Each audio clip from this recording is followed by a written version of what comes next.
Honorable members, when we suspended for lunch, we were debating a compendium of bills. I presume you're ready to start.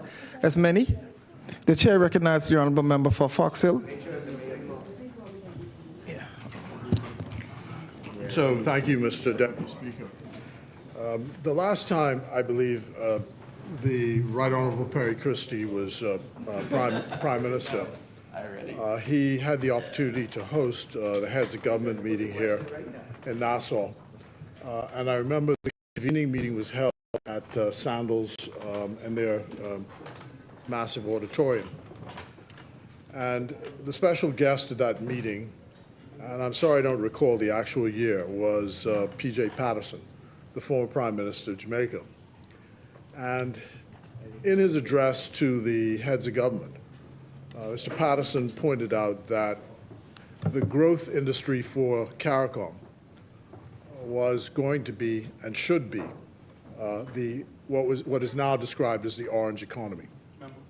And so there ought to be a decision by CARICOM heads of government to concentrate significant resources in their various governments in sports and culture, because that was the area where the Caribbean could expect the greatest potential growth for the economy. And one of the statistics he quoted was the estate of Bob Marley, which I think he said was the third highest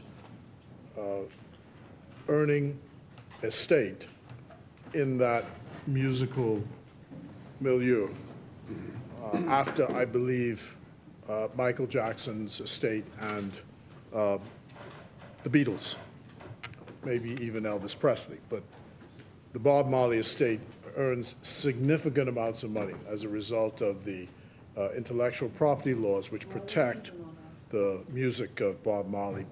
And the family of Bob Marley has been meticulous in protecting the intellectual property rights of Bob Marley. And CARICOM prime ministers agreed to adopt it, and I think you see in part what is happening throughout the world, that in track and field and in sports and in culture, increasingly the Caribbean citizens or CARICOM citizens are making their imprint upon the world. And certainly the Bahamas has had its share of that. So this is what was described, has been described by a man who's the dean of was the dean of Harvard's Kennedy School and served once as a deputy secretary of defense in the United States. His name is Joe Nye, and he wrote a book, and in the book he described this as soft power. And soft power is not the power which you exercise from economic might or from military power, but from your ability to bring suasion by things like culture and the social mores that you bring to the table. And that's where CARICOM countries come in. Bahamas, in the Ministry of Foreign Affairs in the Bahamas, is adopting this whole issue of soft power. And the Jamaicans have been quite successful at this, the use of soft power, because, as I said, you just have to say Jamaica, they say Bob Marley. When Obama was being hosted as Perry Christie was then the chair of CARICOM, and we were having a meeting down in Kingston, and Obama looks at his watch and he says, look, fellas, I love talking to you, but before I fly off, I've got to see Bob Marley's house. So I'll see you all later. That's soft power. The kids who met me in South Africa and couldn't quite figure out where the Bahamas was, and after I described it, they got that it was somewhere near Jamaica, and they asked me if I knew Shabba Ranks. And I said, I'm sorry, but I didn't, although I did hear about him somewhere. So that's soft power. there's a young man whose name is Kyle Stewart, who lives in Grand Bahama. I believe he's the son of Preston Stewart and the nephew of R.H. Culmer, who's a businessman up in Grand Bahama. And he'd come to see me maybe a year and a half ago to talk about the potential there is in this country to collect royalties and licensing fees on behalf of Bahamian artists that are not now collected through a licensing agency called IFPI. There's also another one called, this is located in the United States, he says, and there's another one called the Performing Rights Society, which is called PRS, which operates out of the UK. And the IFPI collects for record labels on behalf of record labels and artists, and PRS collects on behalf of songwriters and publishers. But the principle is the same, that if you are playing the music of someone or repeating the artistry of someone, that there's an intellectual property right, and therefore that person should collect a payment for the use of that music. And this has been a real sore point with the artists in the Bahamas, the collection of these rights. And I've tried to explain to some people why this is important, because usually, you know, you produce most of your best work when you're a young person. And there's a history of artists being taken advantage of in the early stages of their careers. So you're a young person, you're anxious to get your music played on the radio or now on Spotify and all the other platforms, and a record label comes to you and says, here's $1 million, sign here on the dotted line. And you do so because $1 million seems like a lot of money to you at the time. But of course, ultimately, it turns out it's not, because they continue to make money. You sign a contract which signs away all your rights to their music. They continue to make money years and years and years into the future. And you just got the $1 million, and that's it. I think Carly Simon, for example, sold the rights to Anticipation, which was used by the ketchup, Heinz ketchup. She just sold it out when she's a young artist, and that was that.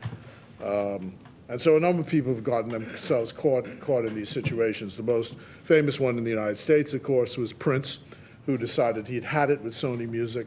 They had tied him to this contract, and he said, I'm not performing any more music for you. I'll call myself the artist formerly known as Prince. You know, there was a revolt. Again, you sign because you're young, you're anxious, and of course there's a disequilibrium between the power which they have and the power which you have. And I think Prince described it as a form of slavery. And the other instance, of course, is sports personalities. People often wonder why these baseball players, football players, basketball players, soccer players get these enormous sums of money when they are just getting started in the business. And essentially what is happening is they're breaking up their body for entertainment. By the time they reach 30 and on the down cycle, they're out of the business, but their body is injured for the rest of their lives. So you've got to front load all of the income you possibly can while you're a young person, so that has to serve you into the future. And it's a lesson which a woman, Miss Conliff, came to see us at our branch meeting a couple of days ago. I was trying to explain to people the value of savings and the value of passive income, because you do get to a point in your older years where you're simply not able to do the things you used to do as a younger person, and you ought to be able to have some form of passive income to keep you going. And so that's really the lesson here. And so all of these agencies, I call Kyle because I put him in touch with our ambassador to WIPO, who is Patricia Hermans in Geneva, which looks at these intellectual property issues. He had a chat with her And it's just fascinating to me to see this young man who is, deeply involved in this and understands the issues. So I called him today to find out, does this legislation facilitate what it is you want to do? And he says, yes, it does that and more. So I'm happy that we've done something which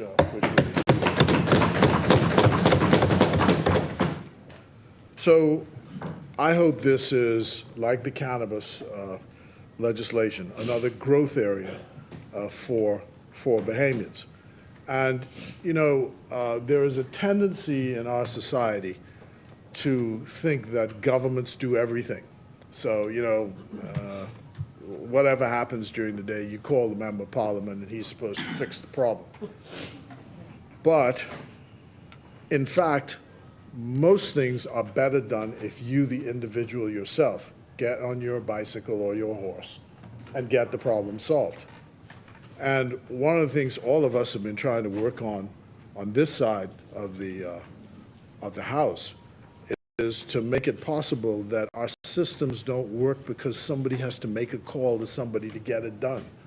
I mean, this is just fascinating to me that, you want a passport. The first thing someone does is call the minister, say, how do I get a passport? I mean, and it should be, the system should be so fixed that you just apply for the passport and you get the passport. There should be no issue about somebody having to call anybody and, I'm waiting down there for 2 hours and all of this stuff that goes on. It should be just clear, transparent, and quick that you get any service. And that's what we keep working on. And this goes across a whole range of issues. The one that is most vexing to people now is this business of applying for a license or a tax certificate or whatever it is you're required to go into business. And, sorry, you can't get this person on the line. We sent an email and nobody responds and all the rest of that. So that's what we're trying to fix, and trying to fix it by us working assiduously to inculcate the culture that that's the way it should be. I mean, even simple things like if you're going to trench up the road, for Lord's sake, tell us you can trench up the road and the road's going to be closed. 6 weeks before the road's going to be closed. Why you wait till the Saturday before to put up a sign saying the road is closed because you're trenching the road up? And then everybody's cursing the police and on and on and on and on. And then fix the road, fix the road. So I had to call the minister because a big trench is put across the Eastern Road. So the minister's got to be called to say, for the Lord's sake, say to the people at BPL, fix the road, Yeah, the MP for St. Anne's, you're falling down on your job. Yeah. So that's really the story behind this. And this, of course, will also, because one of the main users of people's licenses, of the license to use music or using the music, is in fact the government. So the government has to be bound by these rules as well. So the Broadcasting Corporation plays people's music. The Royal Bahamas Police Force Band, the Royal Bahamas Defense Force Band plays people's music publicly. One of the more popular ones is Naughty Johnny by Eddie Minnis. I don't know whether royalty rights are paid to him for the performance of the music, but it's a part of the routine of the two public or three public bands that we have, the prison, the Royal Bahamas Defense Force, and the police force. So all of this legislation now, in my view, brings in a new era of this so that artists begin to earn money from the products which they produce, which really are their intellectual property. I mean, one of the more prolific writers we have is Gino D, for example. I mean, tremendous musician. When I worked with him at the Broadcasting Corporation, had no idea this fellow had all this musical talent, but the guy's just a tremendous music writer. And so is KB. And I tell you, KB and I actually performed together. Yes, down in Trinidad. When Trinidad hosted the heads government meeting, they asked for each country to send a Bahamian artist, an artist from each country to perform their music. And he sang Biggest Box in the World that I ever saw. Yeah. And so I couldn't resist it. I went to be backup for Good job. for KB. Yeah. Yeah. So so that brings in a new era in this. And this brings me to the issue which relates to Funky Nassau. In my last year as foreign minister, in the last time I served in this office, we did a reprise which was produced by Fred Ferguson, the music of Freddie Munnings. It took place out here on in Rawson Square, and Freddie Munnings, was a prolific writer and performer, and we thought that it was a great opportunity for young Bahamians to hear the music that this man produced, and the fact that he underpinned much of the social and political movement with his music. So, for example, there was a song he sang which said, "Beware Abaco, beware Bay Street coming down, beware." You may remember that song, which was a contemporary message of the politics of the day. And, he owned the Cat and the Fiddle, and in the Cat and Fiddle was something called the Ghana Room, and it's interesting. Yeah, this is where the Progressive Liberal Party held its conventions on Nassau Street, which is now the site of where Commonwealth Bank is. And at the end of the show, we asked his son, Raphael Munnings, his proper name, to perform Funky Nassau, which was, as Glennis Hanamata was saying, was popular in the 1970s. The song actually came out in 1971, I believe. I was a university student in Ohio, and my nickname became Funky Nassau because the song was so popular at the time. Sterling Quant and Bookie Johnson were at Central State University right across about 7 miles away. So people got to know Nassau because of that song. And since that time, the song has been covered by several artists. Santana has done 2 versions of it, and Erykah Badu did a version in the movie Blues Brothers.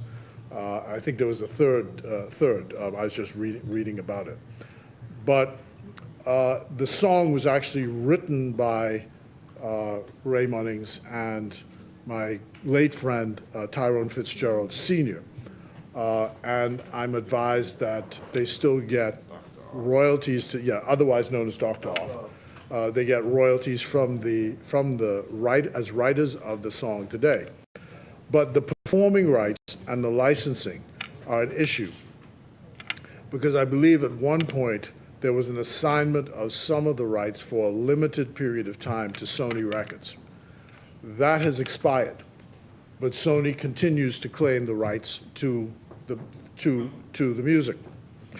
And what is required now is, to take the matter further, is that the owners, including Mr. Munnings, do not have the resources to continue the battle against Sony to recapture the rights which belong to them. And we have informally agreed to look at this issue of whether we can assist in trying to assist them in trying to claim their rights back, because it is an important part of our own patrimony. The song is an important part of our history. And that's the battle which many artists have and face. And so when the Minister for Education was speaking and asked whether I would spend some time talking about this, I was glad he was sitting in the audience because of this problem which they have with regard to this music. And the thing is, this is not it is of particular interest to Mr. Munnings and his co-writers and performers, but it is of general importance to artists, period, for the Bahamas, because in this world, the biggest business is the Bahamas government, and for Bahamians is the Bahamas government. And so you need someone that has the standing that can stand up to a Sony or these giant corporations to be able to assist Bahamians where possible to collect what is due to them. So we wanted to make sure that the public is aware of that and to say to the Monies family that that's a matter which has been discussed within our ranks. And to also encourage younger artists, now that the law has been changed, to make sure that they protect their intellectual property rights and not sell their rights for what is often described as a mess of pottage. That what you have is important, and it is something which can serve you into the future, and therefore you should protect it. So I'm happy to say that, and look forward to working with them going in the future to see how we can assist usefully in this. And to come back to the issue which I adverted to before about soft power. So those of you who have not seen it, there'll be an opportunity, I believe, beginning on the 27th of July, again, at the Atlantis Theater, to see a performance of a show called Junkanoo in Paradise. This is a production of the Roots Junkanoo Group.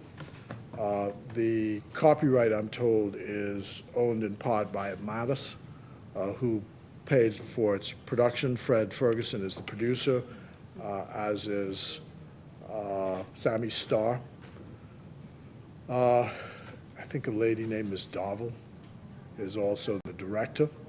Anyway, if you haven't seen it, it's well worth going to see it, because as a minister, one of the things I've tried in this term, and I have persuaded colleagues that one of the things we ought to do is to make sure that Junkanoo, the intellectual property rights in Junkanoo are protected, and two, the Junkanoo is taken to the world. The foreign minister of Trinidad, I've shown him some of the clips of the Junkanoo parades, and he simply could not believe the massiveness of this. And I think when the Trinidadian artist was here, who's doing, I think he's doing a master's or a PhD in carnival, was here, and that was the first time that he had seen Junkanoo. He too couldn't believe what he was seeing. What is his name? Montana, right? And he did an interview in which he explained how he went and looked at the history of this and how it's all interconnected.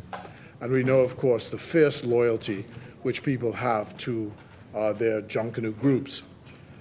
So my view is that one of the things the foreign ministry ought to do in the engagement of the diaspora is to spread the message of Junkanoo far and wide. And I wanted to use the 50th anniversary of our independence as the fillip for this to be spread far and wide.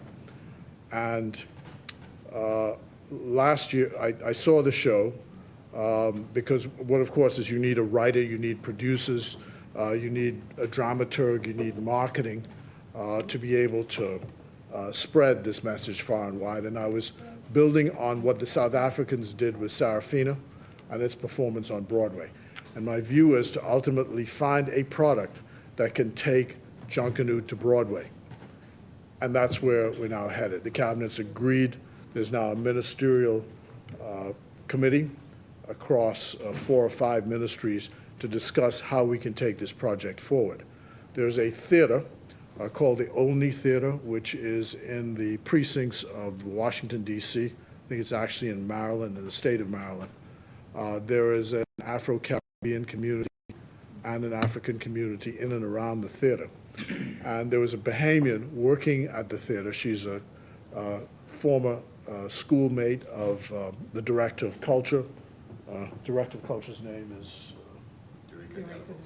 Okay, Dorica Delaveau Grant. So we made a trip together to the Olney Theater, saw the various venues, and they're very interested in taking it on as early as next year in the fall, if it can all be done. They've asked for copies of the script and for the video of the performance. We're thinking in terms of a 6-week run, if we can do so. They said they've done several Nigerian plays, so they've had good responses from the community there. And that's, in my view, one of the ways we can spread the message of what the Bahamas is. And I remember Diane Abbott. She didn't make it into the cabinet, and she was thrown out of the shadow cabinet of the Labour government. But one evening I was having dinner with her in London, and she asked me, and she's got Jamaican ancestry, and she asked me, is the Bahamas a real country? And I was kind of flabbergasted. But we're going to show them. We're going to show them. Yes, I was diplomatic. But as I say, she's no longer. Yeah, no F words. So,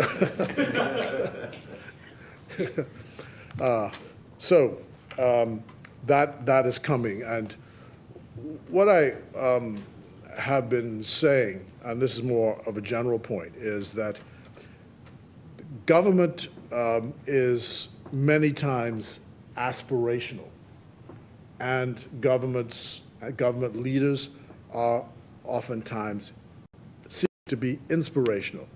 So there are many things which we will talk about that we aspire to and that we're trying to inspire people to achieve. Martin Luther King said, I may not get there with you, but one day we're going to get there. It's for us to set the bar and say that's where we're headed.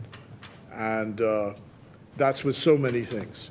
I remember when we worked on national honors, that started out by small demonstrations back in 1989. And the legislation finally got passed in 2016. And still today, the battle for acceptance of those honors continues. But more and more people are coming to accept them. And I want to, on this occasion, as chair of the advisory committee, my colleague from St. Barnabas is effectively deputy chair as the opposition's representative on the committee. But to see people's responses when they achieve these awards, it is really a moving experience. There is a Bahamian who lives in California. Left the Bahamas a long time ago. She's an historian. The daughter of one of the more prominent Bahamian citizens now passed away. And she sent a note back to one of my colleagues saying that when she opened the Tribune that day and saw her name with an honor from her country, that she could not believe it.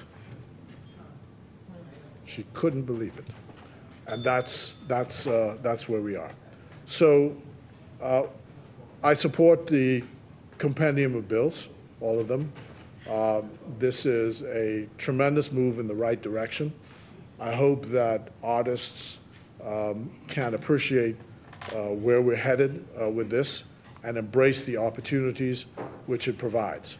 And I thank the Attorney General's office, all the draftspeople, for having done this yeoman's work in putting together this legislation. And I wish all the artists of our country well. And give a donation to the PLP as you make some money. Is that acceptable? Yes. But thank you and all, and thank you, and all the best to our artists and sports people for all the contribution that you make to our country. Thank you, Mr. Deputy. Thank you, Honorable Member. As many, the chair recognizes the Honorable Member for Bain and Grantstown. Thank you. Sir? We next?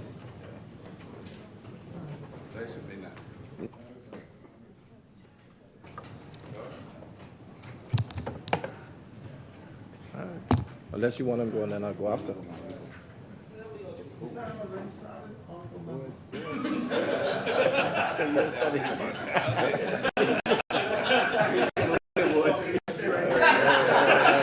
The clock ain't started yet, is that time? I apologize, Mr. Deputy. But due to the nature of the people in the Baines and Grandstand constituency and the type of work that they possess, also taking into consideration the fact that the Ministry of Trade and Industry or the Department of Trade and Industry is responsible for matters of this nature, I thought it would have been fitting for me to present on this bill today. Most of my colleagues, Mr. Deputy, have already spoke, so I shouldn't be long, but I thought it would have been important that I do make a contribution. Mr. Deputy, before I delve into my presentation, I must show my gratitude to the Almighty, who is my shield and buckler, and to the wonderful people of Baines and Grandstand who sent me here to protect them and to continue to work my fingers to the bone to improve their lives and living conditions. And Mr. Deputy, I'm doing just that. I am in the constituency on a daily basis, and in many instances, late into the evenings, listening to the concerns of my people and seeking means in which to remedy their situation. Mr. Deputy, nothing gives me greater pleasure than when I interact with children and young adults who are anxious to see me. Nothing lifts my spirits like when I hear the older people say they appreciate my efforts and they love me. Oh, Mr. Deputy, the people of Baines and Grandstand gave me a message and tell me that no one else is welcome to come to them. Come to them. They have confirmed their advocacy of me now and in many years to come. Keep talking, keep talking. So, Mr. Deputy, it looks like I'm going to be their voice for the next general election. Made that clear. Thanks to their unwavering support Say it again. Say it again. and for their appreciation. So you could put that in your pipe And smoke it. and smoke it. Smoke what? Appropriate. Mr. Deputy, I'm obsessed with helping people, Smoke what? and this is my mission.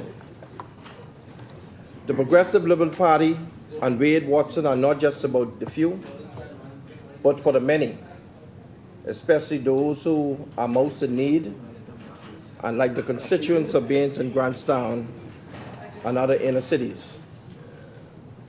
Mr. Deputy, I'd like to publicly thank Mr. Dashwell Flowers of BAF Financial for his excellent presentation last night at our Baines and Grandstand monthly branch as we introduced the Baines and Grandstand Burial Fund program.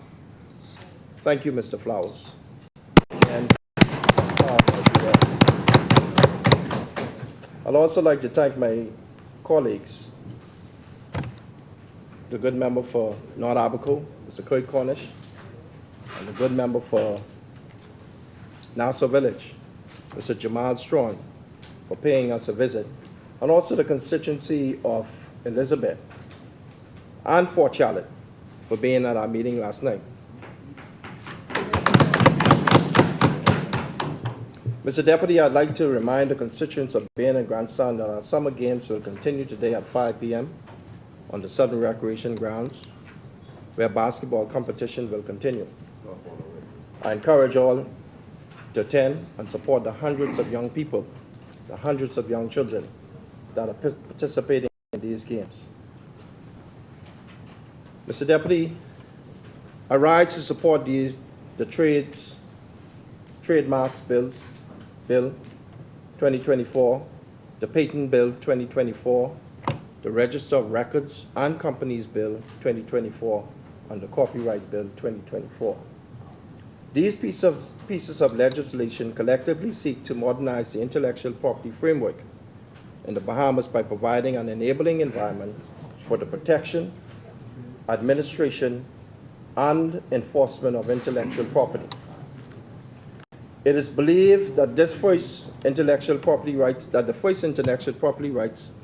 may have occurred in 500 BCE, when the Greek state of Sybaris encouraged chefs to obtain a one-year monopoly to chefs for culinary inventions that were a new reinvention in luxury back in the time. Bruce Bugbee,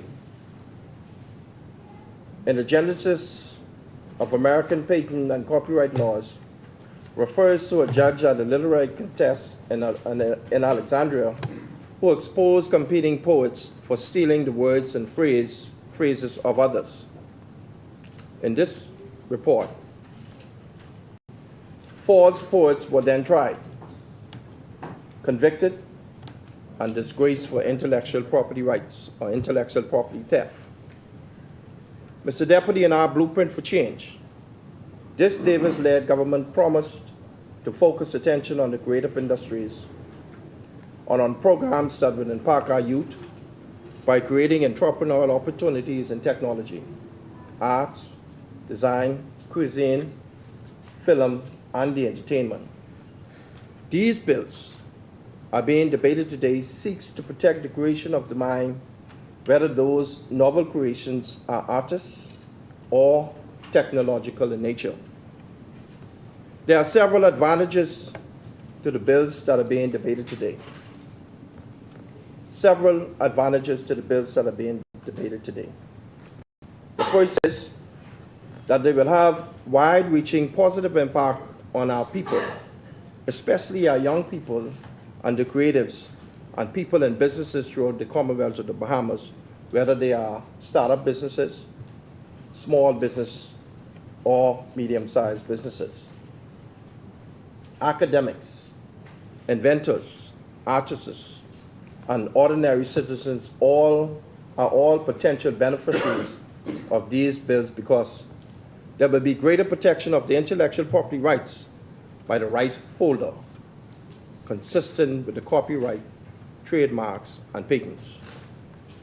Secondly, Mr. Deputy, these bills create an environment that stimulates innovation, whether it's by computer programming, engineering novel solutions to address climate change, or coming up with a fabric print design like the Androsia or Bahari that captures the imagination of the world. The legislative framework to relieve these opportunities or realize these opportunities are being addressed in these bills. And I commend this administration for bringing these bills to the table. Thirdly, Mr. Deputy, another significance. These bills provide a conducive environment for attracting foreign investment. You see, by aligning with the international standards, the Bahamas is improving its competitive advantage and foster a more robust, creative, and technological sector, whether in the areas of medical technology, manufacturing of computer components, or any other solution to these facing our basic humanities. Mr. Deputy, as I switch to the trademark bills, trademarks are the most used of intellectual property protection in the Bahamas. We've been used to it for some time. Most businesses today understand the importance of branding and distinguishing their products or services from others, providing legal protection for the brand and protecting the brand against counterfeit and fraud. As you may be aware, a trademark can be a word, it can be a phrase, symbol, or design that identifies a good or service. The Trademark Bill 2024 aims to modernize the trademark laws in the Bahamas. Importantly, Mr. Deputy, this bill safeguards the trademarks already registered in the Bahamas. This bill also introduces protection from certification marks, collective marks, and service marks. Additionally, it provides more favorable provisions for trademark registration and enforcement. Through this new legislation, local businesses can benefit from stronger trademark protection. This means that they can safeguard their brand names, they can safeguard their logos and other distinctive signs more effectively. It encourages business to invest in building recognizable brands, whether it's nationally or internationally. Also importantly, in this regard, the bill contemplates joining the Madrid System for International Registration of Marks, which will allow for a single trademark application and the payment of a single fee for the protection of the trademark in all of the 131 countries that are parties to this particular system. Mr. Deputy, trademarks are important. But as I pivot and switch my attention to the Patent Bill 2024, some say patent, some say patent. Tomato, tomato, all one and the same. I turn now my attention to the Patent Bill 2024. This bill seeks to enhance the patent protection. Strong patent protection encourages research and development by granting inventors exclusive rights to their inventions. Exclusive rights to their invention. Strong patent protection attracts investment, fosters technological advancement, and promotes economic growth. For academics and persons engaged in research and development, the patent bill can be the accelerator for new and novel engineering and products that are linked to the blue, the green, and the orange economies. It grants inventors, individually or collectively, exclusive rights to their inventions and encourages innovation. Mr. Deputy, as I talk a little bit more about the copyright bill, the copyright bill aims to comply with international agreements such as the World Trade Organization's Trade-Related Intellectual Property Rights Agreement. The bill strengthens the copyright protection, encourages creativity, supports the artists, and ensures fair competition for intellectual works. Local artists, authors, and creators benefit from strengthened copyright protection in the Commonwealth of the Bahamas. They can better control how their works are used, leading to fair or fairer competition, also leading to greater compensation. Businesses using copyright material, whether it be software, whether it be music, or whether it be designs, must ensure compliance with the new legislative framework, as unauthorized users can lead to legal ramifications or consequences. Mr. Deputy, key to these legislation is balancing the copyright enforcement with public access to information, and cultural expressions can be challenging.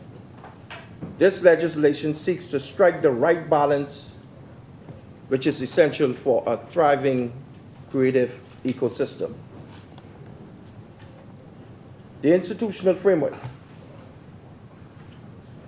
The bill that we are debating today are expected to be transformative and, to some degree, groundbreaking. This Davis-led administration is moving to provide a platform for its citizens to realize the 21st century economic opportunities of a robust intellectual property legislative framework. In this regard, we realize that in addition to the legislative reform that we are debating today, there's also a need for institutional reform to ensure that benefits outlined in the legislation are operationalized and accessible to the people and businesses that they are designed to serve.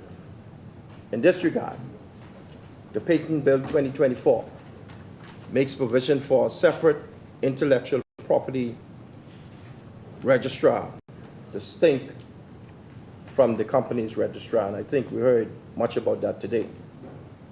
Mr. Deputy, this change is expected to give greater operational focus and efficiency to the registrar and the administration of intellectual property within the Bahamas.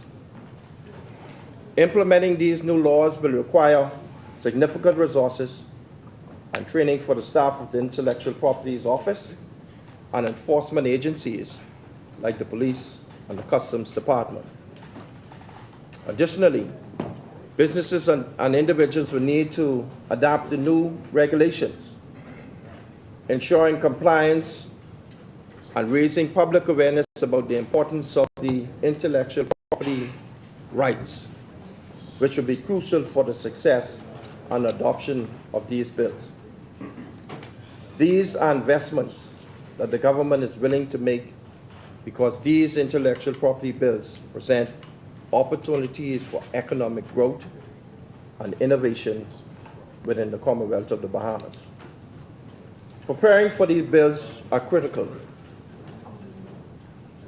There are steps that local businesses and individuals can take to prepare for the changes brought about by the new Intellectual Properties Bill, and these are as follows. Firstly, educating themselves. First, businesses must formalize themselves with the provisions of each bill. It is important to understand that the implications and the registration requirements of copyright, patent, and trade bill.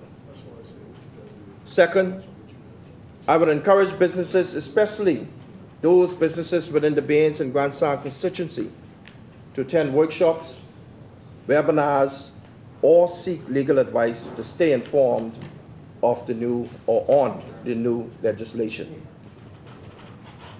Second of all, reviewing existing intellectual property assets, identify trademarks, patents, and copyright materials owned by the business.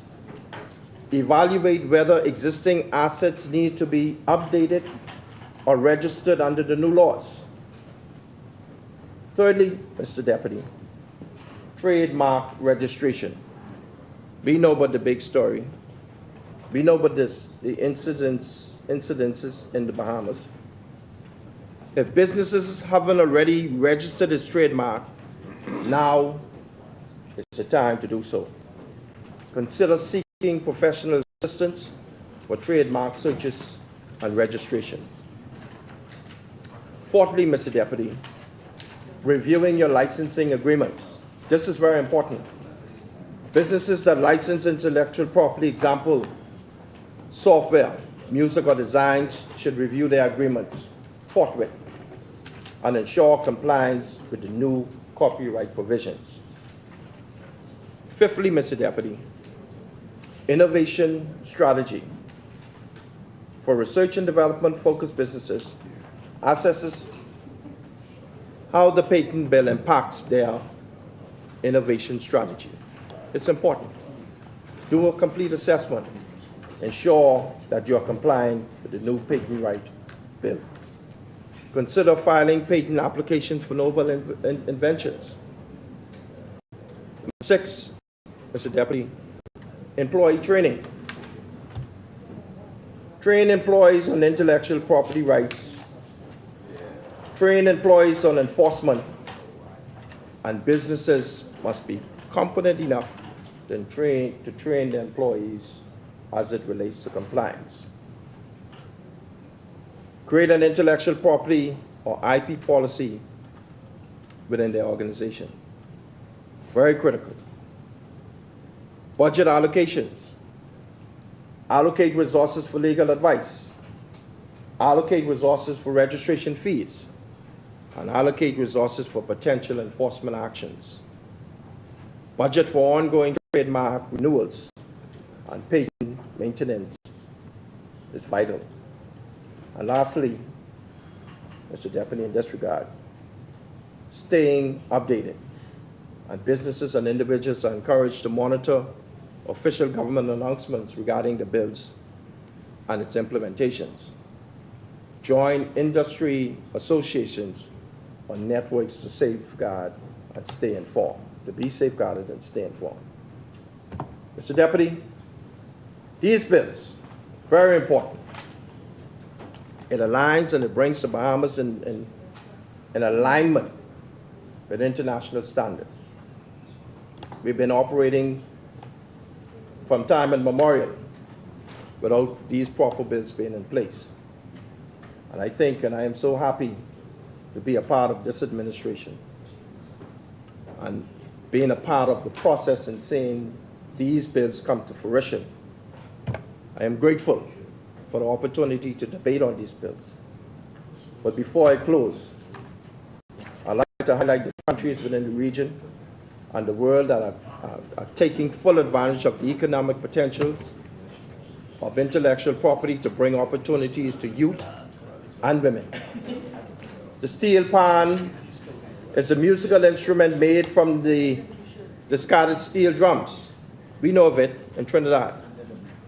Most recently, Trinidad and Tobago have applied for international property protection for steel drums, providing an industry for manufacturing of steel pans to produce these instruments for domestic markets as well as for international markets who are looking for assurances of quality and authenticity for this musical instrument.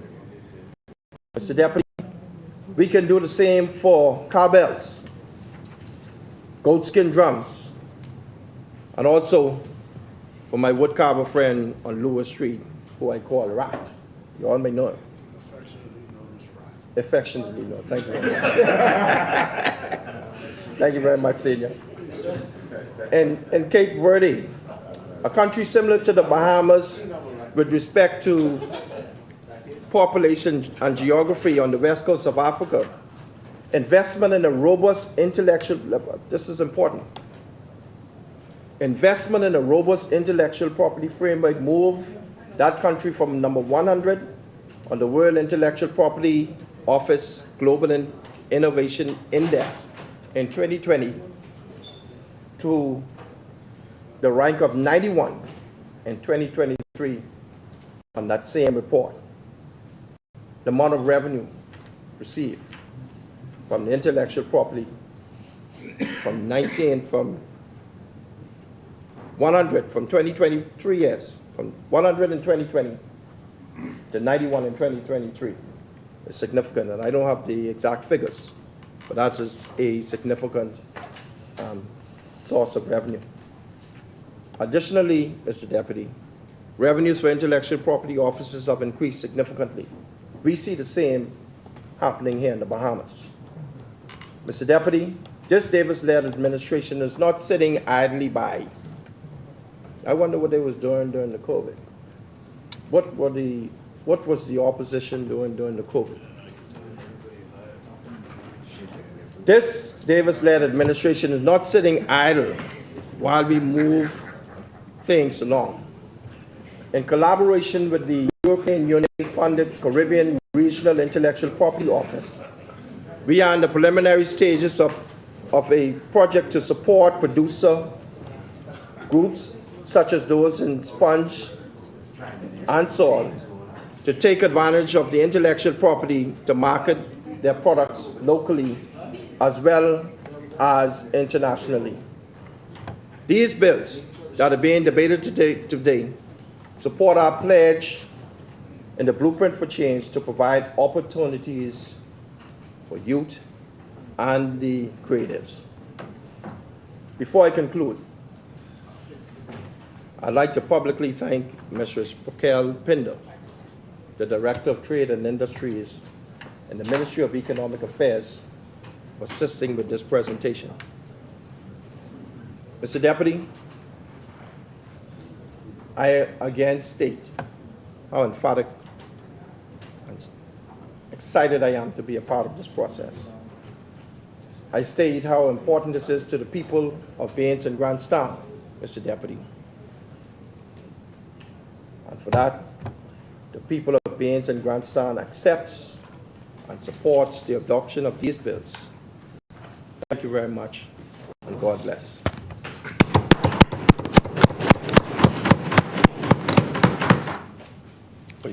Thank you, Honorable Member. As many.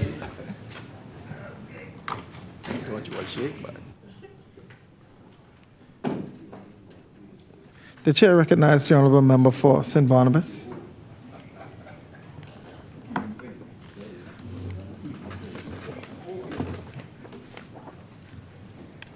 Thank you very much, Mr. Deputy Speaker. It's a lot to talk about today. That does not mean that it's not important stuff, Pinewood, because relevance is all relative.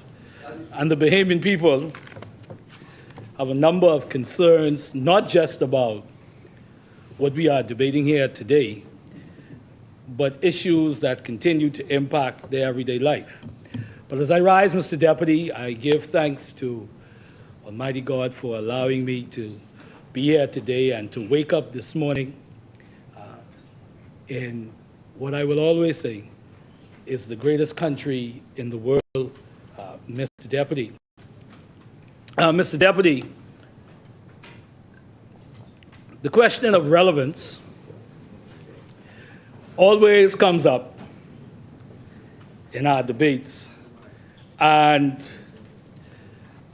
I have noticed consistently, Mr. Deputy, that whether in this debate or previous debates, members opposite have foregone that adherence to relevance to bring to light some issues that they feel are vitally important to their government and the communication to the Bahamian people, sometimes making sure to provide the contrast or simply put the case of why they should be reelected, Mr. Deputy. And so, in turn, Mr. Deputy, the opposition has an obligation, has a duty, I would say, as a part of our democracy, to make sure that this conversation and that conversation has in it our contribution of what we feel the government is saying or their perception of what is happening in the Commonwealth of the Bahamas, Mr. Deputy. But Mr. Deputy, I rise on behalf of the great people of St. Barnabas. And this debate today, Mr. Deputy, is, like other debates, significant. But I'm sure for, you'll need to take that VAT off of bread basket items.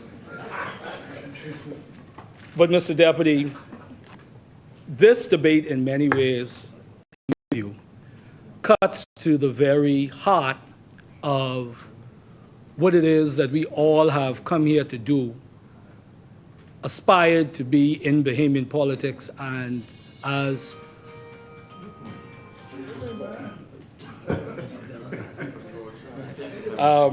what we've come here to do, Mr. Deputy, as we've engaged in the larger discussion, understandably, of the impact of these compendium of bills on our artisans, on our singers, our songwriters, our photographers, many other persons in all aspects of the visual arts of our country, because this is about protecting who we are and ensuring who we are is not only protected, but that we develop and strengthen, I should say, a framework that not only protects the interests of our people and our culture and the soul of who we are, but how do we in turn ensure the exportation of who we are as Bahamians in the Commonwealth of the Bahamas? Because the uniqueness of the Commonwealth of the Bahamas, I always say, Mr. Deputy, the Bahamas is an incubator for purpose and talent, and some of the most gifted and intellectual people in the world, Mr. Deputy. And I say that without any reservation. You go around the world, and wherever a Bahamian or Bahamians are, they are making a tremendous impact in a transformational way wherever they are in other countries. And yes, that is why, as much as possible, we want to slow down the brain drain, if you will, and encourage our people to come back home and continue to build our country. I know for me, Mr. Deputy, when I was a senior in university and I called my classmates from SAC who were at other universities in the United States, and actually the joke was, and that I accepted it, really accepted it, was, well, we know you going back home because, you always been into this thing about politics. And can't fault any man or woman for deciding their own destiny. But the development of the Commonwealth of the Bahamas, Mr. Deputy, as much as it is about the economy and all of the other pertinent aspects of Bahamian life, what we are discussing today in this larger discussion about culture and who we are, it is fundamental to our existence, Mr. Deputy. And when I say fundamental to our existence, we've talked about the absolute advantages that we have in our sun, sand, and sea, and our proximity to the United States. But those, as much as they are absolute advantages, those aren't the things that distinguish us from the world. Because there are other places that have sun, sand, and sea. Maybe not the proximity. The point is, the Bahamian people and the Bahamian culture and Bahamians, what it is about the Commonwealth of the Bahamas and Bahamians that distinguishes us from the rest of the world in every aspect that you could possibly name, Mr. Deputy. And these compendium of bills, and I'm talking about the spirit of the bills, which I think is vitally important as much as the written principles of the bills and the way it's laid out. I think the spirit of the bills, Mr. Deputy, is what we should really be focusing on and allows us to dictate many aspects of what we do in the development of our people, Mr. Deputy. Mr. Deputy, at the St. Barnabas Community Center, for those of you who have driven past Market Street just before you get to Carter Avenue, you would see the St. Barnabas Community Center.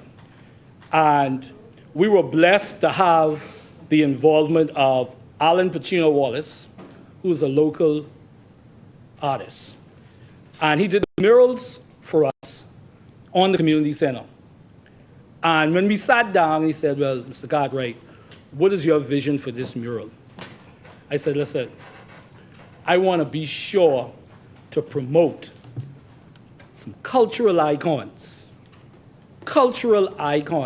in our country, so that, yes, the people of St. Barnabas, as they walk by and drive by, can have a reminder, a daily visual reminder of the greatness within us, but also persons who would be connected to St. Barnabas, in particular Coconut Grove. So you will see on that mural Edmund Moxie, Maureen Devalier, Joseph Spence, Amos Ferguson,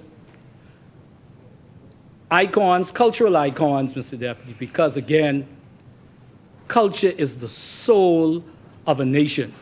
And when you don't have a soul or lose your soul, you know you have some serious, serious problems, Mr. Deputy. Mr. Deputy, the member for Angliston touched on an issue that I agree with a slight modification. But the member for Angliston talked about the this thing about the water park coming at the port. Mr. Deputy, anybody who has a business, they are entitled to formulate their marketing and what it is they want their business to be. But I do believe that when we talk about the tourism product is just not sun, sand, and sea. The tourism product is who we are. And this has always been in my view. And my 20 plus something years in the hospitality industry, even senior management and marketing, how do we simultaneously embrace foreign direct investment, make an attractive tourism product in many aspects? You want the jobs, but how do we maintain our cultural identity, and how does that discussion and that thought manifest itself in our negotiations with these persons who want to invest in our country? How do we maintain the things that, for example, well, I heard a lot of dates today, like 1971. As they say, I wasn't a gleam in my father's eye in 1971 because I was born in 1976. But you would hear about the stories about the Cat and Fiddle, the Silver Slipper, and the world-renowned artists who would come to the Bahamas, Nat King Cole and so forth, and so many others. How do we, and I believe that this is an opportunity as we have this discussion today, how do we recapture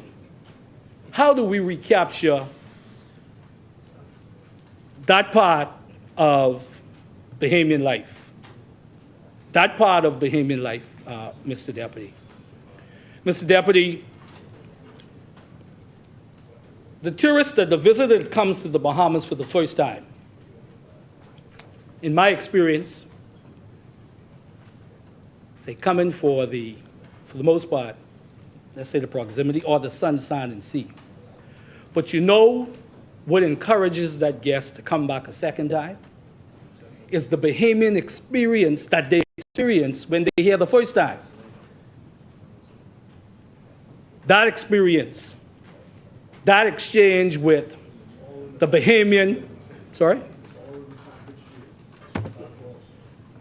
that Bahamian culture, the thing that distinguishes us, Mr. Deputy, the thing that distinguishes us from the rest of the world, Mr. Deputy.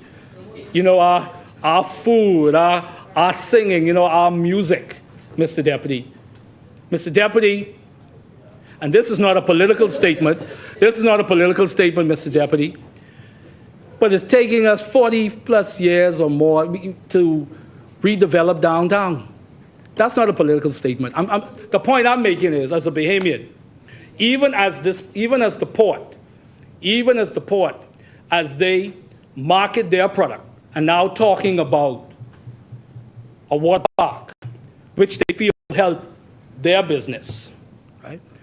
What are we doing to make sure that there's a Bay Street experience, that there's a Nassau experience, that when it flashes up on the screen in one of our commercials, just like when you see the Opera House in the Australian Harbour, you know that that's Australia.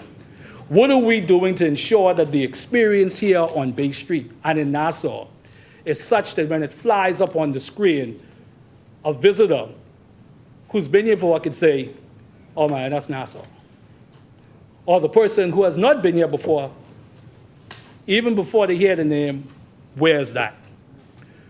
Mr. Deputy. So these bills, Mr. Deputy, as we strengthen the framework to make sure that our artists, our entertainers, and everybody in the orange economy, Mr. Deputy, empowering them, we have to make sure, Mr. Deputy, that we do other things to ensure that our culture lives in a way that the guests, once they leave here, or someone, anybody, once they leave here, they're leaving here with such an experience that they talk about the Bahamian experience, because my concern is, Mr. Deputy, and I've said this before, my concern is the guest that comes to Bahamas, the guest that comes to Atlantis, and now even the guest that visits the port, who may not leave that area over there. okay?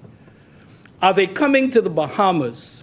Are we ensuring, this is the question, are we ensuring that they are coming to the Bahamas, they're coming for the Atlantis experience, and then they get the Bahamas? Or they come in for the Bahamian experience, and they plan to stay at Atlantis? So the question is, what are we doing to drive up that the Bahamian experience, not the Atlantis experience, which they're entitled to market for, but they come in for the Bahamian experience, or getting both. So we go into the Atlantis for the largest open-air marine habitat in the world, which Atlantis is. We come in for that. But you know something? We're getting off this property because we want to experience what it is to visit the Bahamas. Many times I could remember talking with guests, and granted you have obviously all different categories of guests. And though sometimes, you know, there's an unspoken rule, sort of, the properties, they want you to suggest restaurants at the hotel property, right? That's what they want you to do. But I would always say, you know, listen, you know, if you just go over the bridge, taxi can take you there. There's a place called Fish Fry. Want some good Bahamian food, you know? And they'll say, well, hey, aren't there restaurants around on the property that sells Bahamian food? They say, no, man, you want an authentic Bahamian experience. So go down to Fish Fry. Again, I'm not faulting these properties for what they do. They make a tremendous investment in the Commonwealth of the Bahamas, and the economic impact is obvious. But they're concerned about their business, yes, that impacts the country. But we have to be fully engaged in the business of what it is, what is the Bahamian experience, what are people experiencing when they leave here. And that experience, the first time where they say, gotta come back. Even for the cruise ship passenger, who we want to make a stopover visitor, what encourages them to become a stopover visitor is the experience where they say, you know what, we're here on a cruise, but we had such a good time with the Bahamian experience, we have to come here for a longer vacation, be here for a week, and that has happened. I'm not suggesting that that has not happened. But we need to increase that, and what I am saying is that that cultural experience is what will continue to make the difference for us, Mr. Deputy. And Mr. Deputy,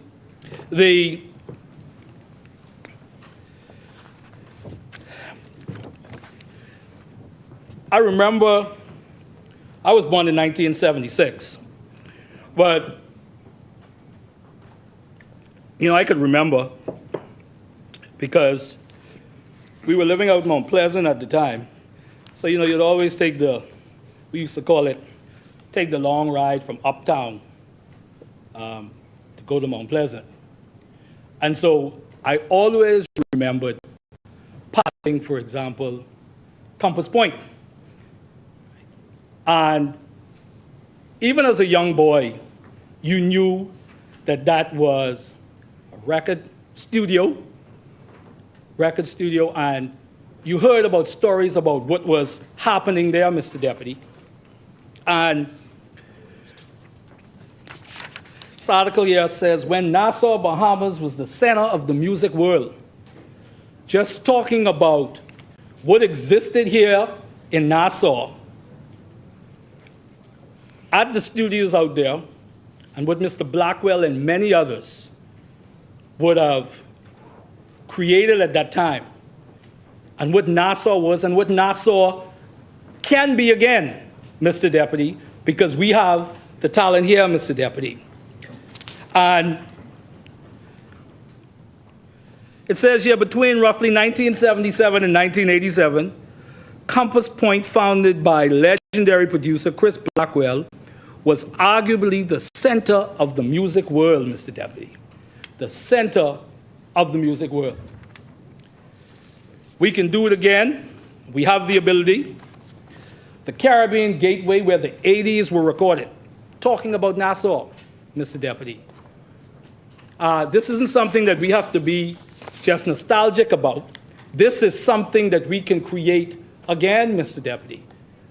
As I said before, Mr. Deputy, yes, come for our sun, sand, and sea, but come for our music, come for our food, come for our research. Come for our research, Mr. Deputy. This isn't just about, though it's important, it ain't just about entertaining you. You can come here and find and be a part of serious research, our intellect. All aspects of what it is to be Bahamian, Mr. Deputy. I see here, Mr. Deputy, was doing some research. The Smithsonian Folkway Recording is a non-profit record label of the Smithsonian Institution, the National Museum of the United States. And they talk about the islands of song, music of the Bahamas. The Smithsonian, recognizing the contribution of music in the Bahamas, and just gives real details about Gombe music with rake and scrape, sacred music, story songs, sacred music. Bahamian sacred music is one of the island's most outstanding artistic expressions. Guitar masters, they say, in the Commonwealth of the Bahamas. The Bahamas boast some of the best guitarists in the world, many of whom are self-taught on homemade guitars. They can be found singing their own tunes in the local island bar or accompanying social dances and events. Joseph Spence is probably the most well-known Bahamian guitarist. His improvisational finger-picking style drew from folk and jazz influences and typified the rhythmically relaxed Bahamian guitar sound. His distinctive style was widely admired and copied by many up-and-coming American and British folk guitarists. Mr. Deputy, this is who we are. This is who we are, Mr. Deputy. And while, Mr. Deputy, I don't believe that anybody in here intends to sell us short, I believe that we all could focus in everything that we do, focus on strengthening the culture of our country, Mr. Deputy. I mean, really strengthen it in a way that would reap dividends, not only economic dividends, but more fundamentally, so our people can fully appreciate our greatness and who we are, even further. Not that we don't appreciate it, Mr. Deputy. I saw this article as well, Mr. Deputy. Musicians discuss their plight in the music industry in the Bahamas and talked about how Bahamian music spiked in the 70s. Veteran music singer, mentor, and teacher Duke Errol Strawn recalls the era when Bahamian music scene was booming, the Zanzibar Silver Slipper, the Cat and Fiddle, and talks about Bahamians and foreigners alike could choose their pick. And interestingly, he said, however, all of that began to change in the 90s. Strawn believes that politics had much to do with entertainers' success and decline, stating that the last nightclub to have anything to do with tourism was the King and Knights Club, which eventually closed down due to cruise ships. So again, just highlighting, Mr. Deputy, the balance that ought to be embraced as we redefine, streamline, and enhance our tourism product, Mr. Deputy. Because as much as the jobs are important, obviously, as much as the jobs are important, the question is, what are we sacrificing for those jobs in terms of culture and who we are as a people? How will the Commonwealth of the Bahamas look like 30 years from now as we continue to develop our country? It's almost analogous, Mr. Deputy, to infrastructure and even the widening of roads, for example. In widening a road, we have a lot of historic buildings. So in widening a road to accommodate a growing population, we have to make some hard decisions about, okay, for infrastructural development, we have to widen this road to ensure efficiency on the roads. But we got a couple of historic buildings. So I'm not suggesting it is easy, but these are the challenges that we have to face as we develop and decide how do we preserve, through antiquities and monuments, how do we preserve those things that make us centrally, Mr. Deputy, who we are. You know, members here obviously see the presence of Ray Munnings, and there's been talk, and the member for Fox Hill made a wonderful contribution, I feel, about Funky Nassau. And, you know, interestingly, and I'm not a musician, so I'm sure I could be forgiven in my assessment of this. You know, the musical arrangement of Funky Nassau, and when I say musical arrangement, the sound, obviously that's one part of it. But even when you listen to the words, and you know, Brother Ray, you know, the line where it's, we got our doggone beat now, we call our very own. That embodies what, as far as I'm concerned, what we're talking about culture, you know? You know, this us, we got our own thing, not only for us to enjoy, but something that we are going to export to the world, Mr. Deputy. So, Mr. Deputy, I know that I've spoken a lot about this aspect of culture and what this will do for those that participate in the orange economy.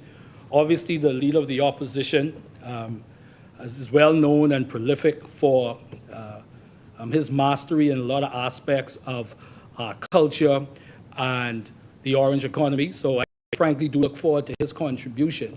And as much as the side opposite will, you know, crack their little jokes about the member who is a prolific writer, a prolific poet. Oh, it's not a joke? No. Okay, all right. Mr. Deputy, so Mr. Deputy, it is vitally important that we continue to summon from within the things that will allow our culture, our people, our artisans, our painters, everybody, the ability to show the world and continue to show, let the world mark the manner of our bearing in so many ways, Mr. Deputy. Let us be more than sun, sand, and sea, Mr. Deputy, which we are, because what COVID showed us, Mr. Deputy, you know, that when the planes and the cruise ship stops, as important as they are, and nobody is suggesting that they will never be a part of the tourism model, but when the planes and the ships stop, what are we depending on, Mr. Deputy? Mr. Deputy, as I close, I talked about a number of issues that are on the minds of the Bahamian people, Mr. Deputy. Mr. Deputy, last night, our country recorded 65 murders in the Commonwealth of the Bahamas. That's on the heel of the 64th murder, which was the unfortunate incident on Nassau Street, where one person was killed. 65 murders in the Commonwealth of the Bahamas. We have consistently said that crime is not a political issue. But putting that aside, the government has a responsibility to respond in an adequate way and with a sense of urgency that the Bahamian people feel that they have not, Mr. Deputy. 65 murders in 7 months, 9 murders every month, Mr. Deputy, since the year started. So we feel that in that regard, the government is failing the Bahamian people. The Bahamian people feel that, Mr. Deputy. They feel that the government can do more. We are willing to be a part of that conversation. But as we assemble here today, last night, 65 murders, Mr. Deputy. That cannot be acceptable to any of us, and it surely cannot be acceptable to the government, who has a responsibility to preserve the security and safety. The security and safety, Mr. Deputy. And as we've said, nobody's happy. And as the side opposite, Mr. Deputy, 2 more minutes, please. 2 minutes, Mr. Deputy. Two more minutes, Mr. Deputy. Thank you very much, right? And so, you know, I was making a very sincere, Mr. Deputy, sincere agitation on behalf of the Bahamian people. But the side opposite would want you to believe that, you know, you're bringing doom and gloom, Mr. Deputy, or you're being political. But nothing could be more political than billboards that have the murder count on it. So, if they want to have a sincere discussion, we can have a sincere discussion. But until you stand up and apologize for the billboards, with the murder count. So we don't want to hear that. No, that's not what it's about. No, we're making a fundamental. The government will talk about all of the other things that they've accomplished. You don't get to pick. So you talk about the tourism numbers. It's fair for you to talk about the tourism numbers, but you must also talk about the state of crime in the Commonwealth of the Bahamas. All right? No, don't give me up at this time. You know what I mean? You're not the only people. You're not the only people who care about the Commonwealth of the Bahamas, Mr. Deputy, Mr. Deputy. But yet, Mr. Deputy, instead of that, somebody get up and address the issue of crime in the Commonwealth of the Bahamas, they prefer to stay on their seat and throw jabs from their seat. So we encourage the government to get up from their slumber and address the crime problem in the Commonwealth of the Bahamas, Mr. Deputy. That's what the Bahamian people are saying, Mr. Deputy. And anything other than engaging on what we can do to fix it with a sense of urgency, that is playing politics. Yes. That is playing politics. Yes. Mr. Deputy, I thank you very, very much, Mr. Deputy. Thank you very much, Mr. Deputy. Mr. Deputy, also, Mr. Deputy, we're wrapping up right now. Mr. Deputy. Mr. Deputy, just one last thing, Mr. Deputy. Just one last thing, Mr. Deputy. You had a minute to wrap up. Thank you, Mr. Deputy. Mr. Deputy, also, talking about the policies that impact the Bahamian people, Mr. Deputy, right? Okay? Fares over air travel. Fares over travel. These fees going into Bimini, Mr. Deputy. The people in Bimini, and I would hope that the Member of Parliament for West Grand Bahama would stand up and talk for the people of Bimini. The people of Bimini, right here, fares over air travel. Talking about how this is burdening them, Mr. Deputy. How this is burdening them. People who have medical issues, and they're talking about the increased fees at the airport in Bimini. I am not the Member of Parliament for West Grand Bahama in Bimini, but I hope that he would stand up. I would stand up, Mr. Deputy. Mr. Deputy, the unions have said that this government has let them down. Yeah, I know. Right? Yeah. Say they're not honoring their agreements. Okay, honorable member, not honoring their agreements, Mr. Deputy. The time is up for your contribution. Thank you very much.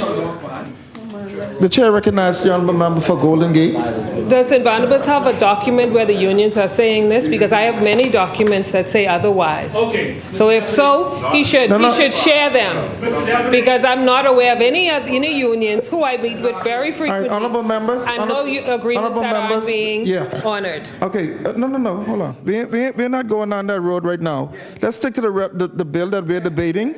Honorable member, no, hold on, no. I understand, but we're not going there right now.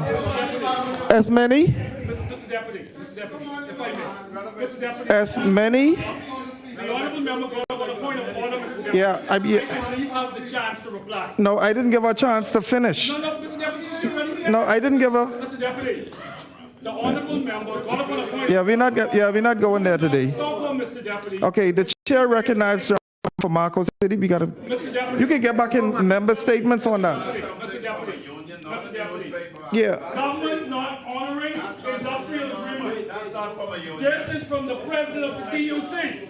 I ain't The entertaining president of them. the TUC says that the government is not honoring the industrial agreements. That's what he said.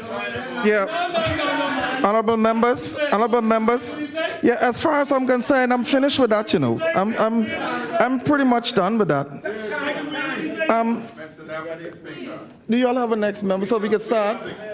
Where their friends in the newspapers have misrepresented an offering memorandum. That is why we asked for the source documents. There will be, Mr. Deputy, after Marco City Marathon, and then I will wrap up. Okay. As many? They say y'all ain't honoring the agreement. They say y'all ain't honoring the agreement. All these things you say. Go to clock. Go to clock. The chair recognizes the Honorable City for Marco City.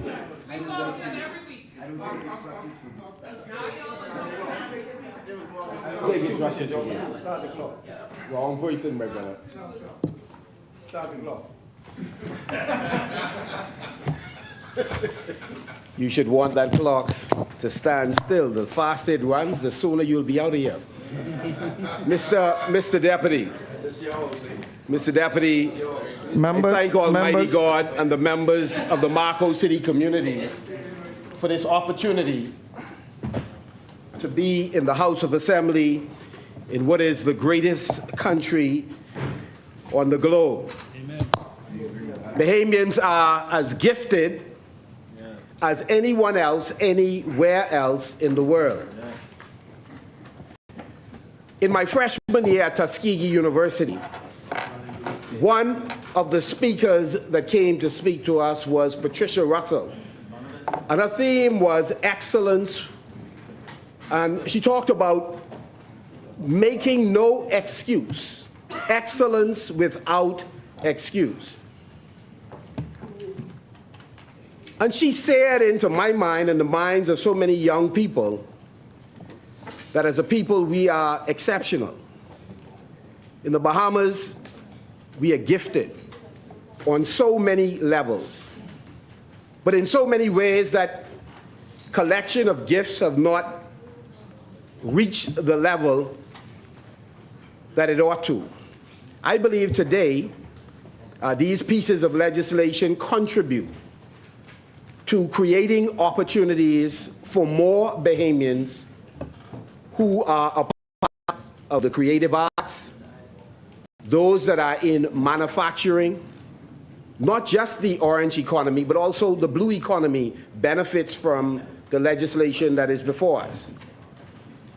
And as was stated by the member for Angliston, this is a continuation, this is a relay race, one administration after the other, putting layers on the protective system that ought to protect our patrimony, our creativity, and our creations. What was referred to earlier was the Biological Resources Bill, the Access Benefit Sharing Bill, where Bahamians finally understood that it was important that when researchers come to the Bahamas, in order to conduct research as they do in San Salvador, as they do on various islands, we must mandate that they share the results of those studies, which we are now doing in the Commonwealth of the Bahamas as a result of successive governments' intervention. And secondly, we must make sure that the research that they then, universities and researchers, monetize or work in conjunction with multinational companies, that we benefit from it. We must have access to the benefits. The benefits must be shared with the source country, the place from where they gain the natural or biological resources. What is fascinating about copyright and putting in place patents and other pieces of legislation that protect indigenous people or people who have recently come to this part of the world but have added value to the global community, is that these pieces of legislation ensure that we finally are able to monetize our creativity, but not just monetize, This is also about protecting our way of life. As simple as the way in which we harvest and beat cascarilla is a way of life. That too can be protected as a unique kind of tradition that here in the Bahamas we own. And so it is an honor to be a part of this debate that adds another layer of protection, another opportunity to unleash Bahamian excellence and brilliance, another way to attract the international community to mark the manner of our bearing. But I'm mindful, Mr. Deputy, that as we have this debate today, that there are many Bahamian families that are grieving, not just those who've lost loved ones tragically due to violence, to the carnage that's in many of our homes and on our streets, but there are Bahamians who are dying from all manner of illnesses, particularly non-communicable diseases. And there are others who are falling asleep when they turn in to rest in the evening, and we expect to see them in the morning. Unfortunately, we have lost so many sons and daughters. And in this regard, I pay condolences to Attorney Sherlin's family. Those of us who live in Grand Bahama know of his contribution firsthand and his generosity of spirit to so many members of the community. And we know his reach is beyond the island. And we in the Free National Movement mourn the loss but celebrate the life of Meritorious Council member Althea Sands, who was a unique personality. And I believe she's celebrated across the political divide. But we salute her. And we thank her for her service and her family for the sacrifice they made alongside her in helping to build our organization. I also remember the family who mourned for Veronica Lang and Miriam Miller and Louise Titter Williams. Louise played a pivotal role in 2016, 2017 in assisting me in being elected for the first time. And I'm grateful for her sacrifice and for her family. Let me say, Mr. Deputy, that culture is the glue that in many ways pull our people together. One of the simplest ways to look at the value of cultural creations is to imagine them not being there. So for example, right now you walk into a bank, an insurance company, even a home, and there's nothing on the wall. It immediately becomes clear to you. But oftentimes we take for granted the things that are there when they're there. But when you go into a place and there's a John Beadle image on the wall, or a Stan or Jackson Burnside, or a Lillian Blades piece of work, or an Eric Ellis, it strikes you, it lifts your spirit. When you see the images that have been frowned upon, talked bad about, people are paying money now to change size of the nose. And if you're from Gaza, the likeness, they try to change even the color of the skin. And I don't mean Gaza in the Middle East. I mean a couple of our brothers from a country to the south. Well, we bleach too here in the Bahamas, unfortunately. We change those things that are innate in us for no sensible reason. But art has a way of celebrating the things that people despise and to elevate it to where it ought to be. I believe it was Marcus Mosiah Garvey who said, get the kinks out of your mind, not out of your hair. So our culture in many ways have helped us to appreciate who we are. Regardless of which country we descended from, we are now here in the Bahamas as a unique population, and it is our culture that's the glue that has pulled us together. The uniqueness of the Bahamas is the best selling point of the Bahamas. And to the extent that we appreciate it in tourism, in the ministry with responsibility for culture, we will do an incredible job of doing some things that are transformative. More persons will come to the Bahamas for the uniqueness of the country if we appreciate more than we do now how unique we are. I often say that the Bahamian culture is so powerful, but we are so creative that we have amazing rappers, amazing chatters like the Jamaicans who chat. But the truth is, no matter how good our chatters are, as they are at best an imitation of the original Buju Banton or Cutty Ranks. No matter how good our rappers are, chances are, at best, they are an imitation of the original, whether it's Tupac Shakur or Biggie Small, or more recently in drill rap, some of the fellows who are now deceased, King Warren, or the one who's alive, but hopefully you'll make adjustments in his life, Lil Durk. The bottom line is, but if we be who we are, no one can outdo the Bahamian being a Bahamian, and this is why we have to be absolutely proud of who we are as a people. It is our uniqueness that is our greatest selling point. And so culture is not just the glue, it is the thing that defines us. Jamaicans eat rice and peas. We eat what? Peas and rice. I think they use scallions, we use onion. While we are similar, we are all descended to a large extent from some of the same or adjacent tribes. The reality is we have a unique experience here in the Commonwealth of the Bahamas. And that's why when we import best practices, we adapt them to fit our unique circumstances. And so these bills, in my estimation, reinforces the need for us to protect our uniqueness, protect our creations, project who we are as a people, and in some cases, monetize it. Not in all cases, because culture is not just about getting paid. It is about us being who we are, because there's something powerful, something special in us being who we are. Culture provides us with a vehicle to transport important messages. There are some cultural artists in this country, whether they are visual artists, whether they are dancers, whether they write poetry or plays, and they often communicate a more powerful message than many of us who speak from different platforms. That's precisely why the average young person knows the cultural artist more than they know the policymaker.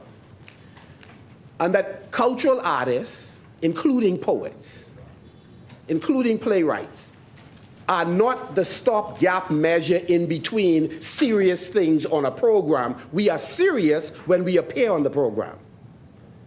And as I listen to some of the characterizations, even in this place, there is this view that it is easy to dismiss a policymaker by virtue of them being known for a particular craft, poetry, storytelling. It was interesting that after numerous elections, when we put on the satirical pieces to pull Bahamians of all political stripes together, I think we did it probably 4 times. I didn't like the fact that we often did it when we lost, because we were losing entirely too often. But Bahamians were coming out of their house who had lost in the election, who hadn't come out before. I remember one of the former ministers said she had not been out of her house to a public function until we put on a production that she could laugh at herself and what had happened for the first time. And so FNMs and PLPs and others were sitting next to each other. We got some ministers to come and play themselves on stage. Granville McCartney did. I think we had Frederick Markle Pine, we had Teresa Marks Ingram. It was satire communicating a serious message in a humorous way about our political condition. Sometimes in this place, we take ourselves entirely too serious. I've been guilty of that myself. Many times. I received that. I agree with you. I agree with you, my brother. But the reality is that work is the work that Gia Pierre is now doing in Turks and Caicos Island, I believe, as we speak, doing an incredible work, communicating messages that sometimes we are unable to communicate to the rest of the Bahamas, inspiring them to appreciate who they are and what we have contributed, not just locally, but internationally. The potential is powerful when we appreciate the image we see in the mirror and love it. And the monetary benefit is incredibly powerful. If only the Parliament would pay us what we used to make when we were in the cultural arts. All right. 5 months running a production for 40 times, you could carry home $500,000. Now, by the time you exit this building and get across the street, you've already committed to some folks who are waiting the 28 or 26. What do we make? It's one of those. Either way is low. But we do it because we love the Commonwealth of the Bahamas and the people we vow to serve. And so, as we look at the copyright bill, one of the challenges that we have had, I bought one of the 3 books that that Patricia Glinton Mikolas published for me, Still Standing. And I've had the interesting experience going to schools where it is on the BGCSE syllabus to have teachers, sometimes they would ask you about a passage in the book. I could read Them and Us, that talks about Progressive Liberal Party and the Bahamian people. And, but sometimes it's a photocopy. It's a photocopy. So it's very interesting that you'd like the book to be purchased, but you get a photocopy to refer to it on some occasions. But you understand that all the children need to get a copy. So even if they photocopy it, which is a violation of copyright, the bottom line is we want them to get the education. But what we want is the next generation of Bahamians, we want our people to get the actual original. So that our musicians, our artists, our writers, our dancers, that they can thrive. And it isn't only those creations that are important. There are Bahamians who are holding patents for aragonite, multiple patents in the United States, adding value to a resource that we're exporting. A part of the mistake we are making in the Bahamas through successive administrations is we are not adding sufficient value to our natural resources and creating an industry here in the Bahamas in a variety of ways. And the transformation of aragonite into agricultural products, et cetera, and other products, industrial products, high-tech products or technology, again, there are Bahamians who have patents in the United States rather than in the Bahamas because they've seen the benefit of doing it there. So clearly, we are opening a door for them to now register here. What we do need are industries here where we can add value. We're having these arguments about how much natural resources we are exporting, as if the real money is in the export of those resources rather than in the transformation to value-added products. We must then sensitize the next generation that this is where the real empowerment is. In Michael, and I see the Member of Parliament is here, I know that there is a massive Cascarilla project that is underway. Though in real terms in dollars, it has to be bigger. When we were in the chair, we worked on the project. There was a parcel of land that was being allocated. I regret we did not pull the trigger on that. I encourage you, if you haven't already, to sign off on 100, 200 acres to make sure that we could grow the Cascarilla, grow it in a sustainable way, harvest it, but do the refinement of it here rather than sending it off. The same thing is true of sponge, that we should add value onshore, create an appetite for people to come here to experience and consume more of our stuff. That's a part of what we hold as a real potential for economic empowerment of our people. When we move to go to zero export of conch, and before I left office, we did, as the Minister of Fisheries, we did stop the export of conch internationally. A part of it, no. When we left office, it was at zero export. We had reached the point of zero export. And the reason was to protect conch because you need X amount of them in a particular geographical area for them to continually reproduce itself. But the second reason is people will come here if we create an appetite in the international market for things Bahamian in general, but conch in particular. People will fly here to also experience your delicacy, especially since it affects one of the most important areas of our lives. It's in the top 2. All right, 3 then. But the bottom line is it's important. And so when you have a unique commodity and you create an appetite in the international market, people will flock to you in order to experience it. And so I share the view of all of my colleagues on both sides of the aisle that make the point that the orange economy has tremendous potential for economic expansion. So does the blue economy. Both of these economies are impacted by the passage of these bills today. And so we wholeheartedly support these bills. My colleague gave a caution earlier, and I think it was answered later on.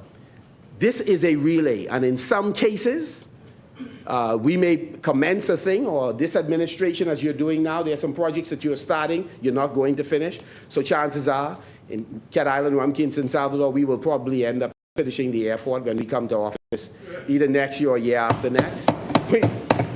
Exuma may not finish the airport, and so we'll have a chance. We'll have a chance to finish that as well. So there are a number of things that we started, didn't get to the finish line, and I'm glad that you will have an opportunity to complete some of them.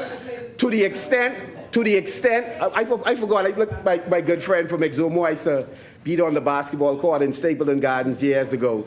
The member for Exuma, will start the airport in Grand Bahama, but by the grace of God, with 5 seats in Grand Bahama, we'll finish that airport and we'll get the hotel sold. If you, just like it's a new day, just like it's a new day over there, it's a new day over here. So I'm just saying to you, we'll get a chance to finish those projects. And let me say,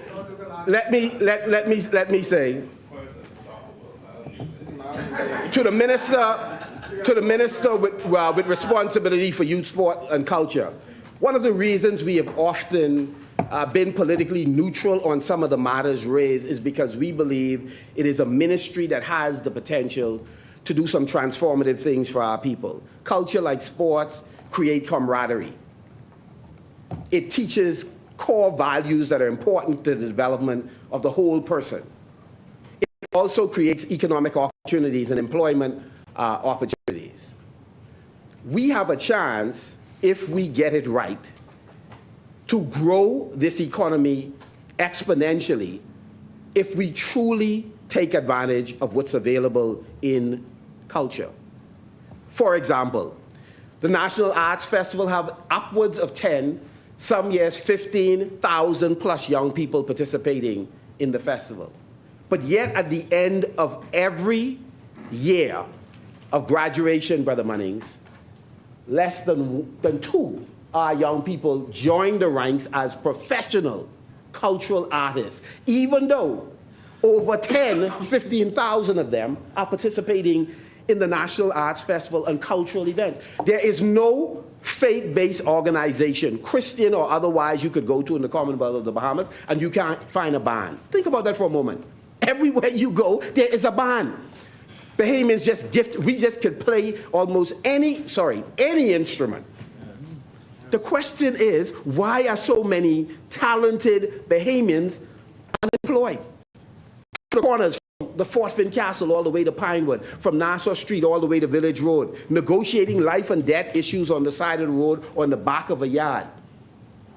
Unemployed, idle, prime targets for the fellow who want them to be a shorter, to run a shipment, guard a shipment, thief a shipment, when they have skills that we have not yet figured out as a private sector or as a government how we are able to positively direct them, monetize the talent in order for them to thrive. We have incredible, brilliant artists and designers who every year put brilliance on Bay Street. And in the off season, many of the brothers and sisters are unemployed. So we have to figure out collectively, no, this ain't just my thing, your thing, this our thing. So all I'm saying is we have to find a way to assist. One of the ways certainly is, let's build those multi-purpose John Canoe shacks. I think we squandered the opportunity. We had the design completed. We were allocating the land to each John Canoe group. You have a chance. Don't squander the opportunity. build the multi-purpose Junkanoo shacks, assist every major Junkanoo group to have multi-purpose state-of-the-art shacks. What it will do for your tourism product, it will inject even more life. What we lack is attractions on the ground, and that's why a lot of people stay on the ships. We count them, but their money don't count on the shore because they ain't coming. But if we created the multi-purpose Junkanoo shack, if we create a mega stadium, people I know are sentimental about being on Bay Street because of the history of Bay Street. We didn't own it, and now we could stomp on the streets. That's a joke. Them times gone. More people of African descent own some property on Bay Street, but that ain't where the struggle is. The struggle is how do you monetize the creation that you have, put them in a stadium, charge people some funds, get television rights, let people go, and not just multiple festivals can be in a massive stadium.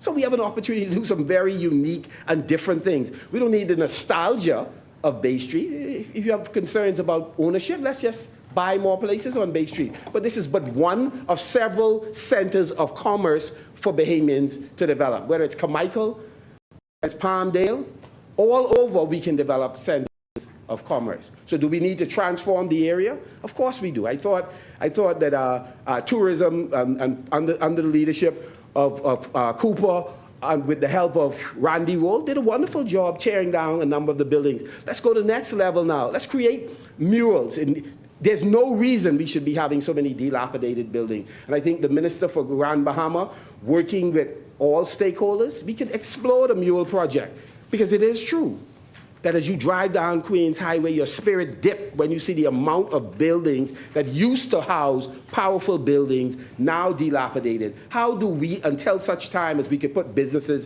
back in them, let's create some murals. Let's lift the spirit of our people as we drive through to a new kind of Grand Bahama, a new kind of Bahamas. I believe we can do it.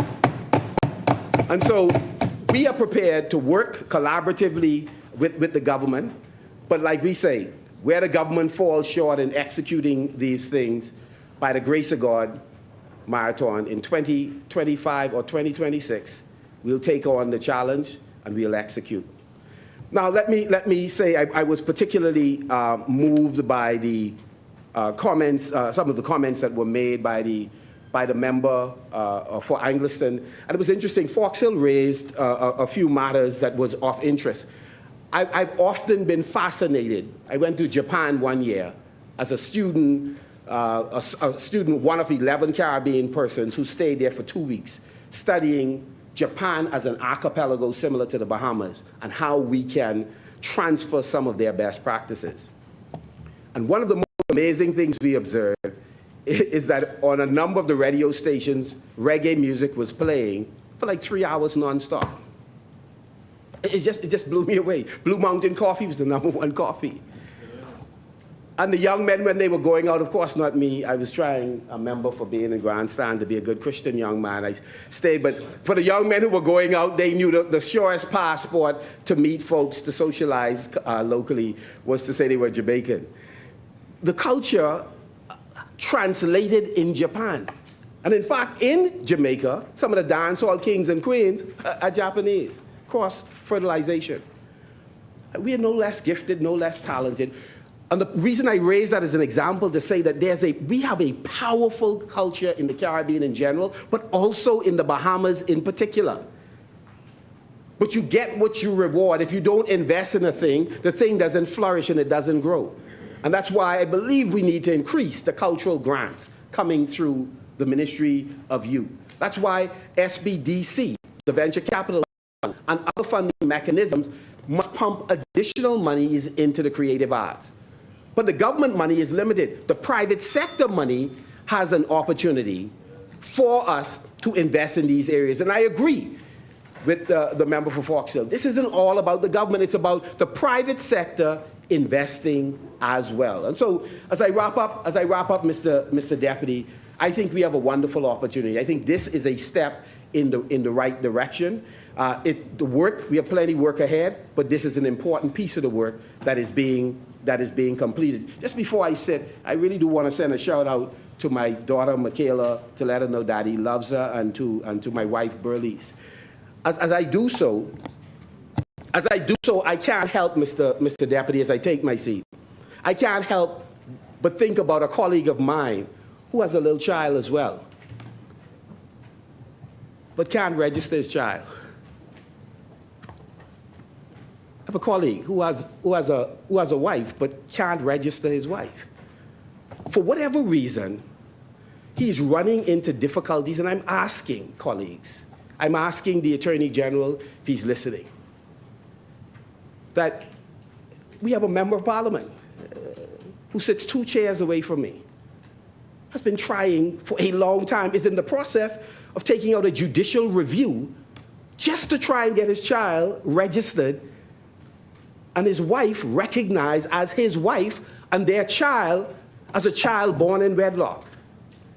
And so as I said, a shout out to my own family, I think every family should have the dignity, unless there's something we are completely missing.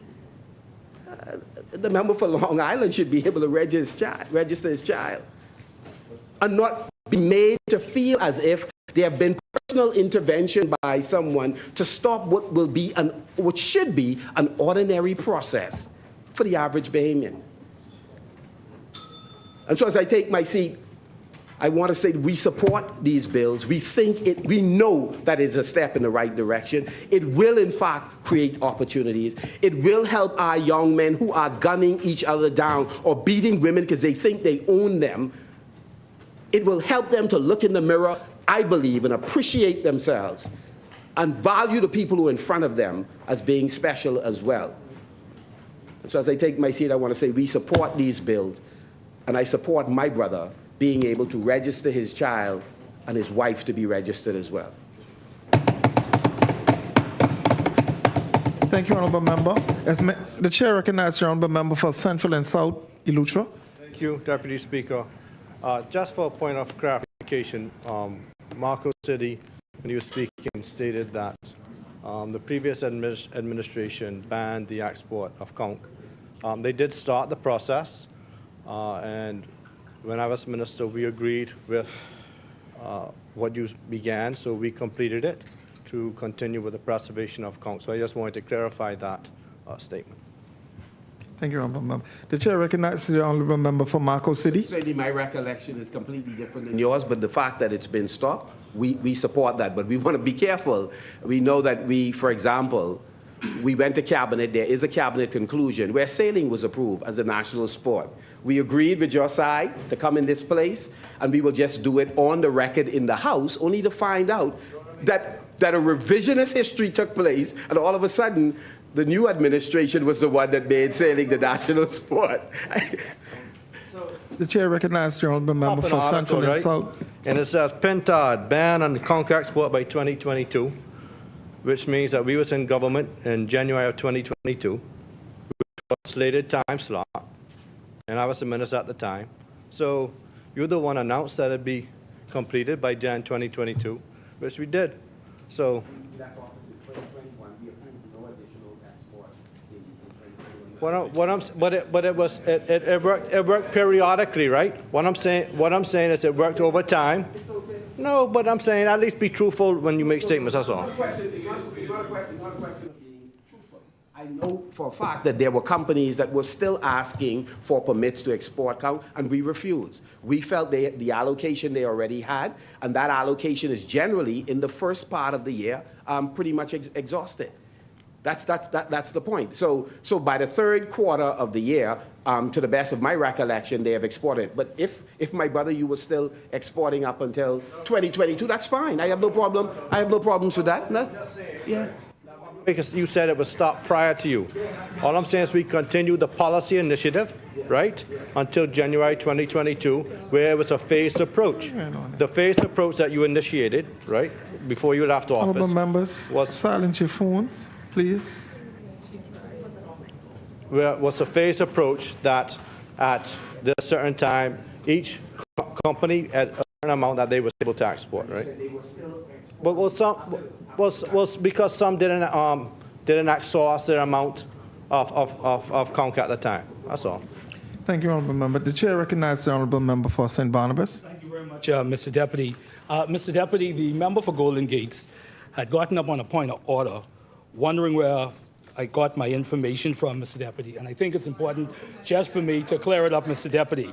So, Mr. Deputy, Mr. Deputy, just for clarity, Mr. Deputy, the head of the TUC said the government not honoring industrial agreements. What's happening now is that some of the agreements are signed, but are not being honored. Let me finish. But are not being honored. We have signed agreements, but the relevant government department is not honoring the terms of the agreement. We have air traffic controllers, for example, BPL, for example. He continues. We have the nurses union, the doctors union, practically all the unions, the ones that they have agreed, not honoring them. And the ones we have completed, they are not prepared to have the agreement executed. That's from the president of the TUC, Obie Ferguson. This member didn't make anything up. So if the government is hurt by the fact that the president of the TUC has said that they're not honoring industrial agreements, don't bring it here. They need to speak to the president of the TUC. Thank you very much. Honorable member, are you going to lay Yes. the documents? Thank you. The chair recognizes the honorable member for Yamakura. Thank you, Mr. Deputy. Mr. Deputy, the member seeks to mislead the parliament and to mislead the country. Mr. Deputy. Let him finish. Let him finish. The extracting quotes out of context is not facts. And we told the good member he was absent on the day that that speech was given on Labor Day. And I know because I was present, along with a few other members here who are seated on the side.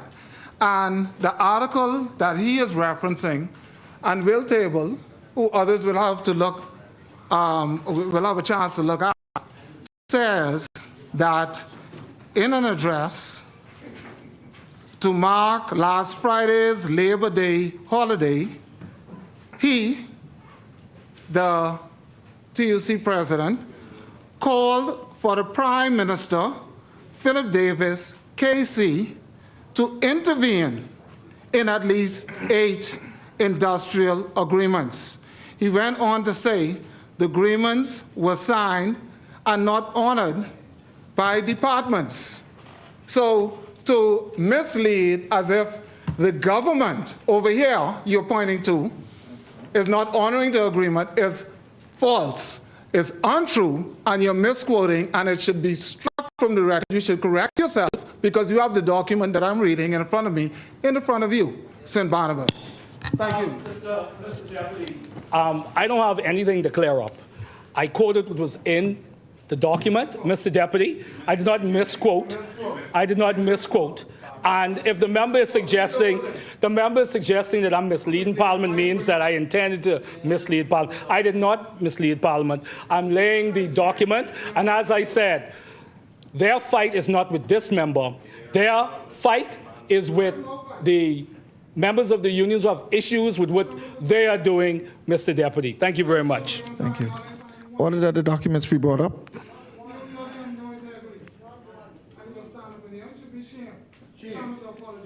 Y'all should be shamed.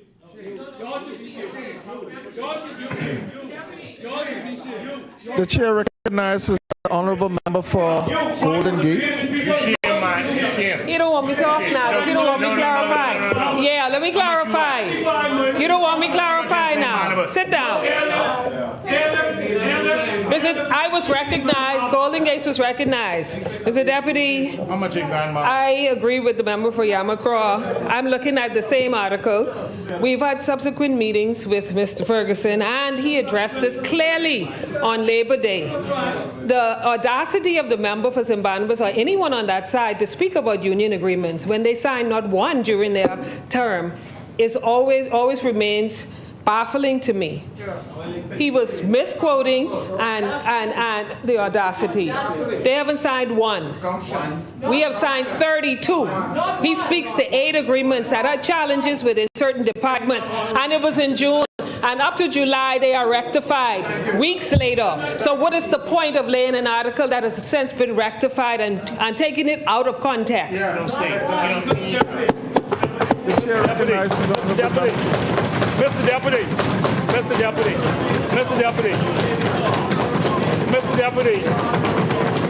the government, Mr. Deputy, Mr. Deputy, Mr. Deputy, Mr. Deputy, Mr. Deputy. Hold on. Mr. Deputy. Take your time, my brother. They can silent, they can quiet down. Now they quiet down. You can go. Mr. Deputy, thank you, Mr. Deputy. Members, Thank you, members, Mr. Deputy. the chair recognizes the honorable member for St. Barnabas. Thank you, Mr. Deputy. Mr. Deputy, Mr. Deputy, the one thing about this government that they continue to show, Mr. Deputy, they continue to sell dreams to the Bahamian people. They say one thing and they do the next, Mr. Deputy. But Mr. Deputy, one thing, Mr. Deputy, Mr. Deputy, Mr. Deputy, but all of this aggression, all of this aggression that is coming from the government, but we don't see this level of aggression on the issue of crime. Maybe Okay, if your thank you, level honorable of member. aggression in fixing the crime problem in the Commonwealth of the Bahamas. So instead of getting up, Member. somebody needs to get up and talk about what we're going to do with crime. What we're going to do with crime Thank in you, the honorable Commonwealth of the member. Bahamas. Thank you. As many. Order that the documents to lie on the table. The chair recognizes the honorable member for Marathon. Mr. Deputy.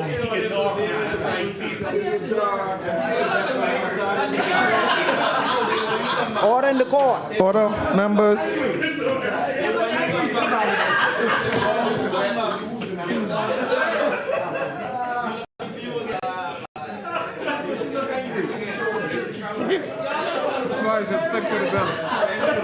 Yeah?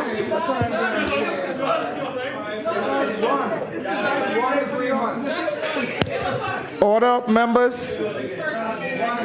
The chair recognizes the members. I know this is the last day of Parliament for a few weeks, so let's get this over with. Deputy Speaker.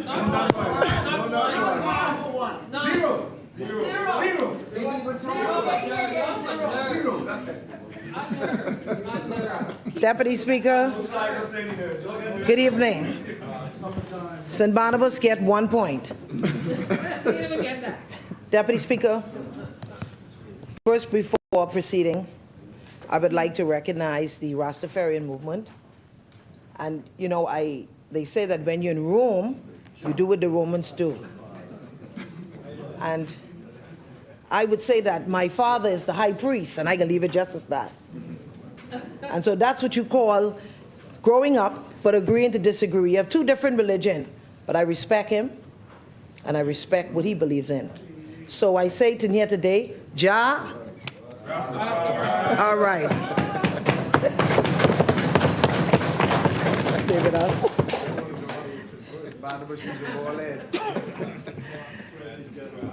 Deputy Speaker, you know, it's so sad at times in most communities and constituencies. We have death everywhere. And on the weekend, it's felt like a marathon where I had to attend a few funerals. Saturday was one for Adriano Brown, and he is that young gentleman, I should have brought it, in our blueprint for change. He's in our booklet, reference to the entrepreneurship that this government had launched during our campaign. So may his soul rest in peace and rise in glory. Also, Deputy Speaker, on Sunday, I would have had the opportunity to attend the funeral of Alan Miller Jr.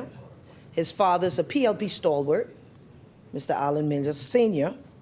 And so our prayers and condolences goes to that family. What a loss.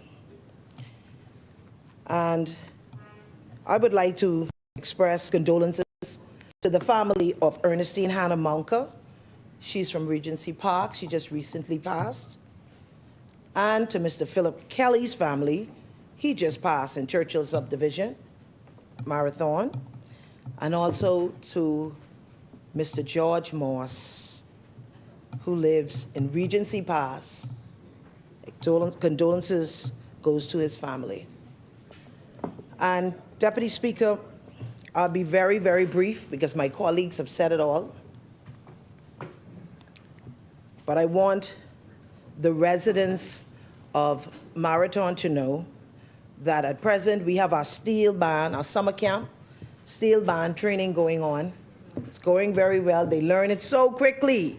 And that group of kids would be performing on Saturday, where we're having a motorcade and a block party and marathon for the residents. So we'll also have our band, the marathon band, performing.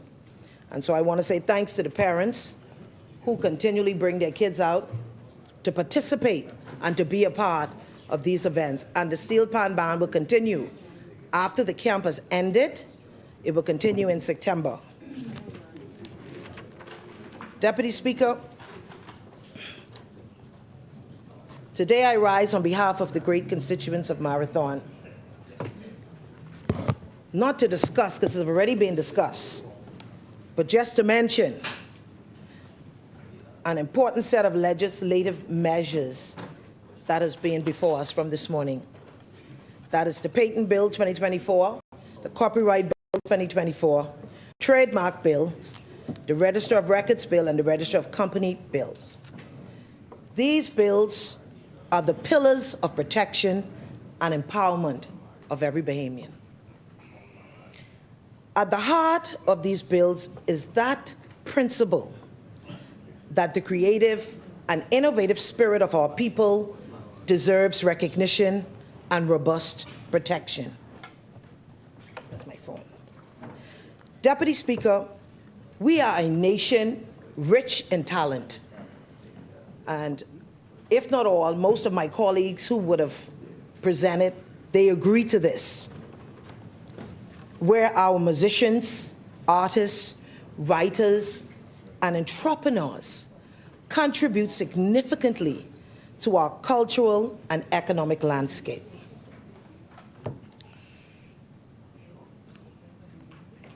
Deputy Speaker, with your leave, Deputy Speaker, I would like to it's a 10-second song written by a young lady. It's short, 10 seconds. I really wish the member for Marcos, Adrian White, is just as good. Thank you, Mr. White. I appreciate you, yes. And so this is the talent that is woofering in our community. And so I know this young lady and her mother is excited, and I want everyone to just listen to it. Let me see. Wait, let me cut it up. You made a believer out of me. You made a believer out of me. A young girl. You made a believer out wrote of this. me. Chase me down to Make me believe in the PLP. Adrian, you hear that? From day one, keeping promises. She said, I make her believe in the PLP. So all you have to do, Mr. White, is hire this little girl. Take my name out of it, put yours, and leave everything else. Adrian White helped me to believe in the PLP.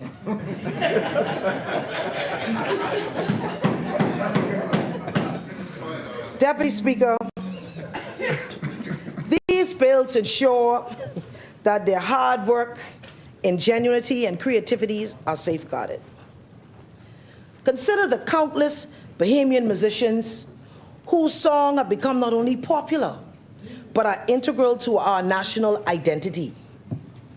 These artists pour their hearts into their music, which often tells the stories of our beautiful islands, our struggles and our triumphs. The Copyright Bill gives them the legal protection they need to control and benefit from their creations, ensuring that they receive fair share from their work, whether it is played on the radio, streamed online, or performed live. Our local writers, Mr. Deputy, also stand to benefit immensely. The stories they weave are threads of cultural fabric, reflecting our history, our challenges, and our dreams.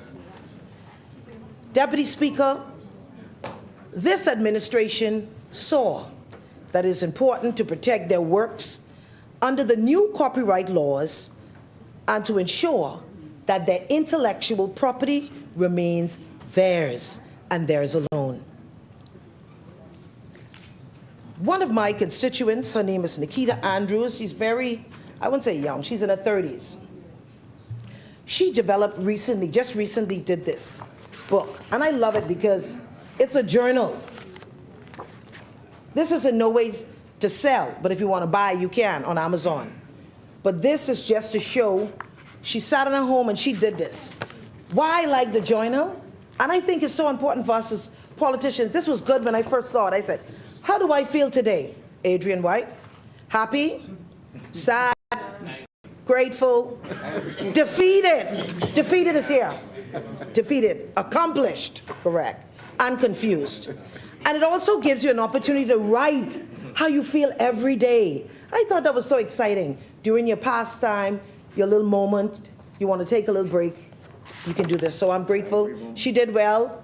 Nikita Andrews from Yamato Drive. In addition to creative works, the patent bill is crucial for our inventors and innovators.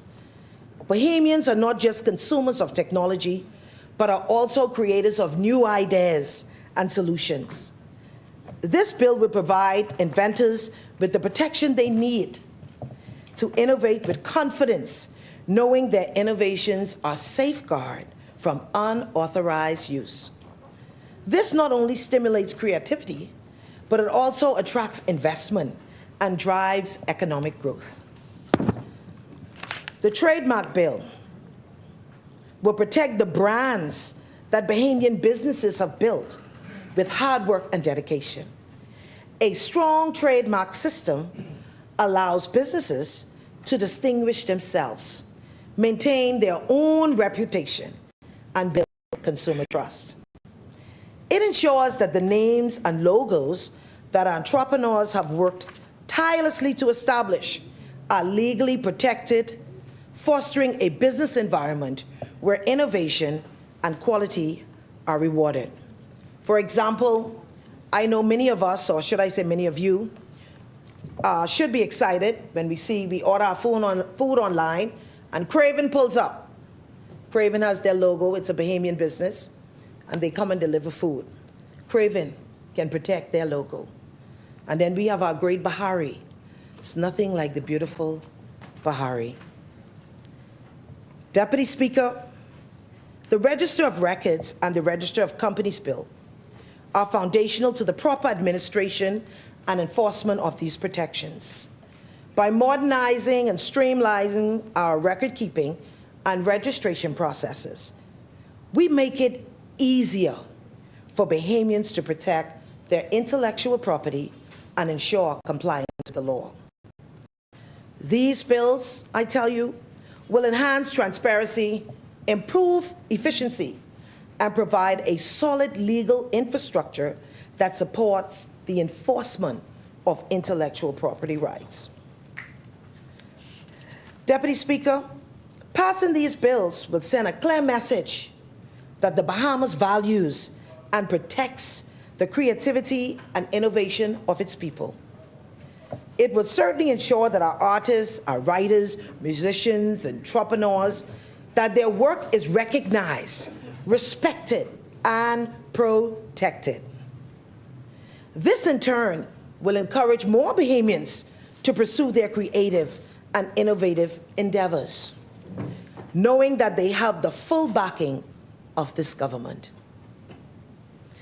And the great member for Fox Hill would have mentioned Gino D. And I stand on that too, and I endorse that. Gino D is one of our great, great writers, singer. He lives in Marathon. Sweet Emily lives in Marathon. And in speaking with them, they are so happy that this is happening today. As we discuss these critical pieces of legislation, it is imperative to highlight the unwavering commitment of the Davis administration to the protection and advancement of all Bahamians. This administration recognizes that a thriving nation is built on the foundation of its people, creativity, and innovation. Just by simply introducing these bills. We are taking decisive steps to ensure that the intellectual property of Bahamians are being celebrated and nurtured. The administration understands that protecting intellectual property is not merely a legal obligation, but a crucial economic strategy. Most artists, writers, musicians, this is how they live. This is their bread and butter, what they do. Just how we all have our jobs and we get paid, they look to be paid as well. These bills ensure that they get their just reward from persons who decide to use their music, their writings, and recordings. By passing these bills and amending, we are also enhancing our nation's, as I indicated, legal infrastructure. And what are we doing? We are simply building our own Bahamian jurisprudence. Deputy Speaker, this administration is deeply committed to the principle of justice for all. We believe that every Bahamian, not one, but every Bahamian, regardless of your background or economic status or religious status, should have the opportunity to protect your intellectual property and benefit from the hard work that you have put into that piece of work. In closing, I am proud to support these bills. Marathon supports these bills. Together, let us reaffirm our commitment to protecting the rights and interests of Bahamians. Let us continue to work towards a brighter, more prosperous future for our beautiful nation. Thank you, Deputy Speaker. Thank you, Honourable Member. As many, the Chair recognizes the Honourable Member for Freetown. And thank you, Mr. Deputy Speaker. As usual, Mr. Deputy Speaker, I rise in this place because the God I believe in has me still in the land of living and the sane. And the people of Freetown expect that I will repay their faith by representing them here. Before I begin, Mr. Deputy Speaker, I'd be remiss if I didn't send birthday greetings to Mr. Cedric Frederick Smith of Okra Hill, who is one of my fans, and I am a fan of his. He critiques me and is honest when he does so. Mr. Deputy Speaker, what we are supposed to be doing in this place is debating legislation. And you know, Mr. Deputy Speaker, listening to particularly St. Anne's and St. Barnabas, they caused me to go to the dictionary, because the dictionary defines debate as follows: a formal discussion on a particular matter in a public meeting or legislative assembly in which opposing arguments are put forward and which usually ends with a vote. There are a number of things that stand out, Mr. Deputy Speaker. It is that, one, it is supposed to be formally a discussion about a particular matter, not helter-skelter, and it's supposed to be a debate, exposition of opposing arguments. And you know, Mr. Deputy Speaker, that is what would be referred as, perhaps you could think of it as iron sharpening iron. And so I did not know that we were debating marine protected areas. I know Atoll Island is very close to Rose Island. I watch all of them from the Eastern Road. but we're not debating that here, so I wouldn't go down that road. Crime is ever present, but we happen not to be debating that either. And so to say we want to help with what one of their favorite newspapers referred to as a circumstance that has been ingrained over time and is difficult to dislodge, is ripe.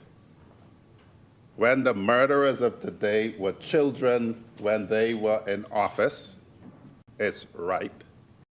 When we invited them to participate and they called it a PR exercise, it is ripe. But we're not debating that today, Mr. Deputy Speaker. So I will keep my powder dry, as the English say. Member, the chair recognizes the honourable member for St. Anne's. A point of order. While the good member is doing exactly what he's saying we shouldn't be doing, deliberating all these points raised before, the point that I did raise about Athol Island, that's a Crown lease, and the Register of Records Act does deal with Crown leases, so it is relevant, Mr. Deputy Speaker. I didn't talk about ice creams and Golden Gates. I didn't talk about the Nassau Cruise Port putting in a water park like Engliston did. I didn't see anybody stand up and say, no, Caller, you gotta stop. So if we're going to criticize one side, let's criticize each side, even our own side, or don't criticize. Thank you, honourable member.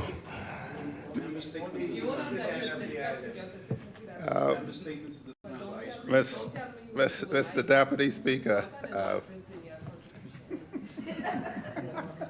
this debate, my purpose of that, so that St. Anne's would know, is it's supposed to be a debate. And so I'm addressing matters, and when I used to debate in law school at the Inns of Court, you do have to point out irrelevancies, or else you're taken to have accepted that they are relevant. I hear what he says. I don't know what pictures have to do with being a recorded document, but as I say, we're not debating that.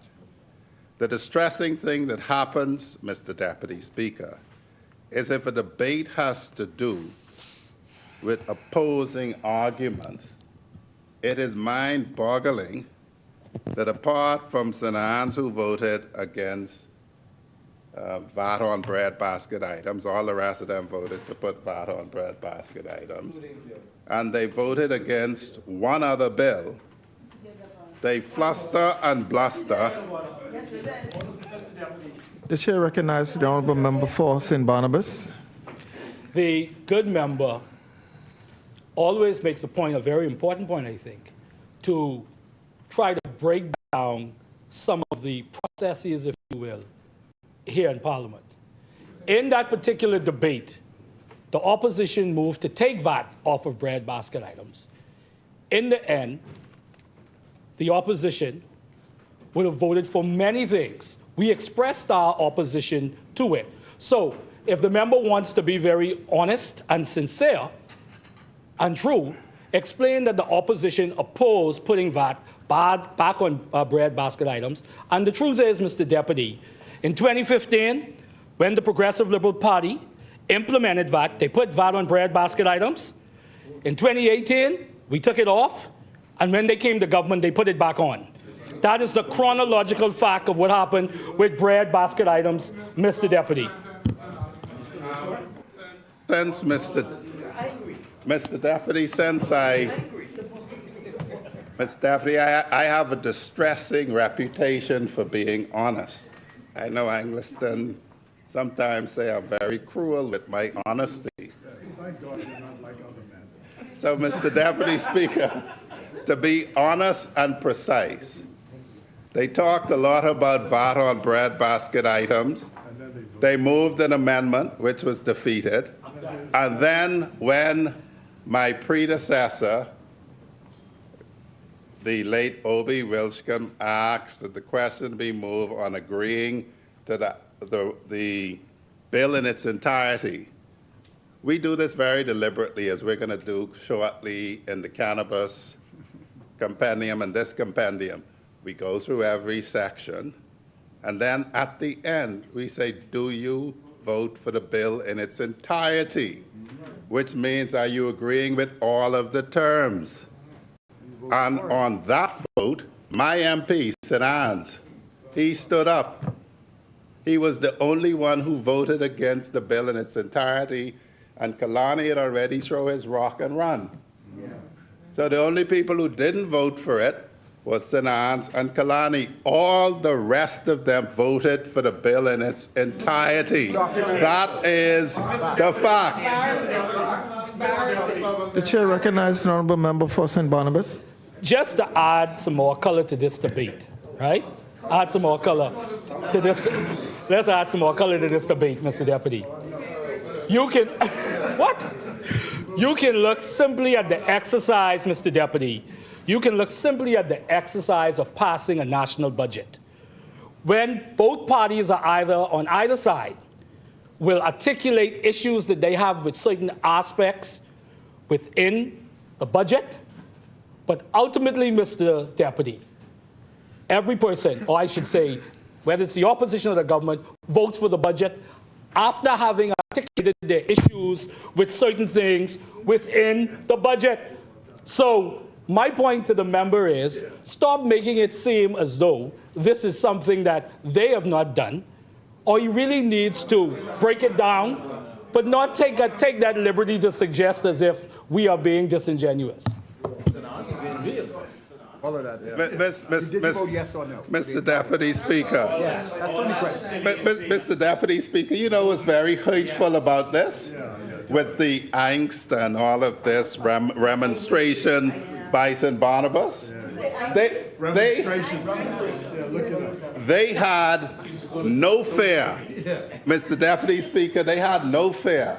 If all of them believed strongly, and he must be the chief vote on bread basket out and right on bread, they would have done what St. Anne's did with certainty that they couldn't defeat the bill and that all the good things in the bill that they agreed with would still be implemented, but they would, by standing to their feet like St. Anne's did, say we do not agree with this whole bill because we do not agree with that.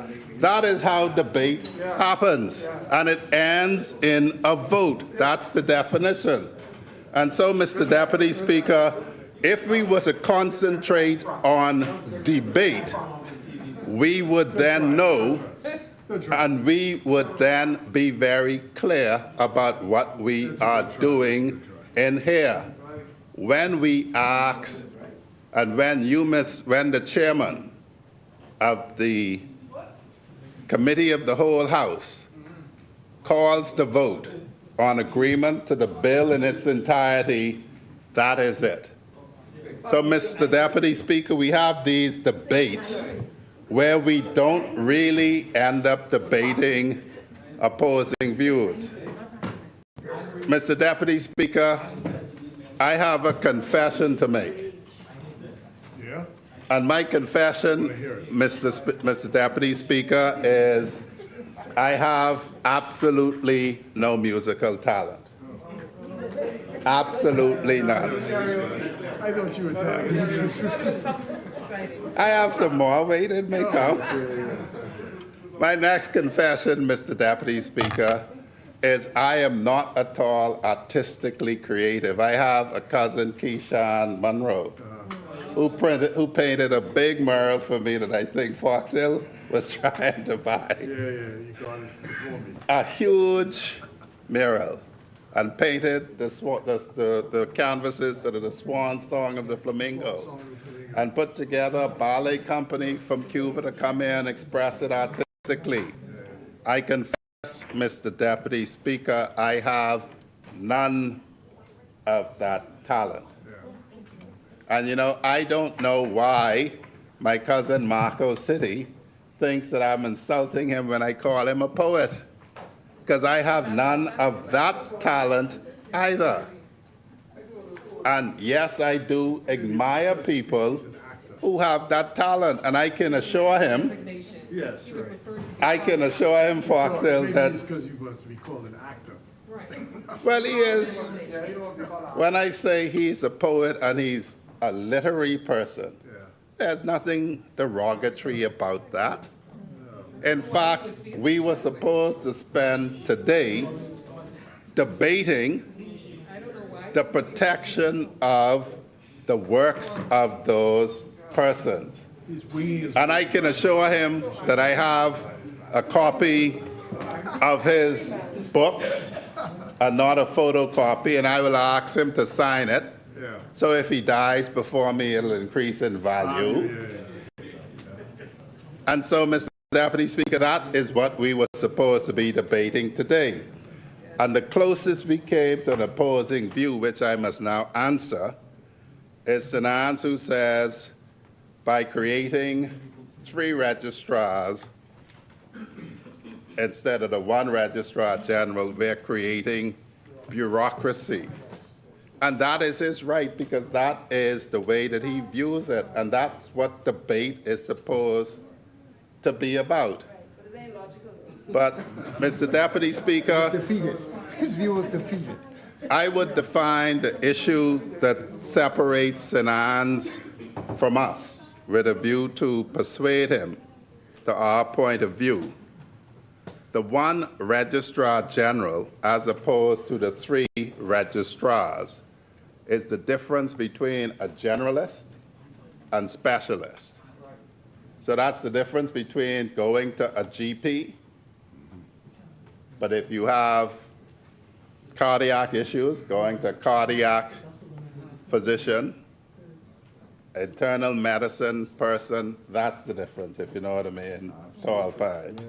So that's our take on the 3 specialized registrars, 1 for companies who will be engaged on all of the issues that are captured in companies and can have assistance by deputies and assistants. And then 1 to deal solely with intellectual property, which is a vast area. And so it permits specialization. And then you will deal with deeds. There is a part 2 of this intellectual property legislation that will come when we resume after the summer break, because we are very serious about what we are calling changing the status quo. Yes. And so I would advance the argument, Mr. Deputy Speaker, that having 3 separate registrars permit for specialization. And no doubt, Exuma and Ragged Island says it's a big thing because we are admitting that someone other than a lawyer can do it. That's a hard thing for me to admit, Mr. Deputy Speaker. But what it acknowledges is that you have persons who would have developed specialty in areas other than lawyers. And so there would be no reason to create a monopoly for lawyers of a particular position. And so that is actually the only opposing view that has come out in this debate, which we managed to spend all day on, again. But that is the only opposing view that has come out. Nobody has successfully challenged Exuma and Ragged Island's assertion that this is big things. All of these bills are big things. He said that. And that's how you debate. You throw it out. And then somebody is supposed to oppose it. Nobody has opposed any of the characterizations. I did. Well, Yeah, he did. He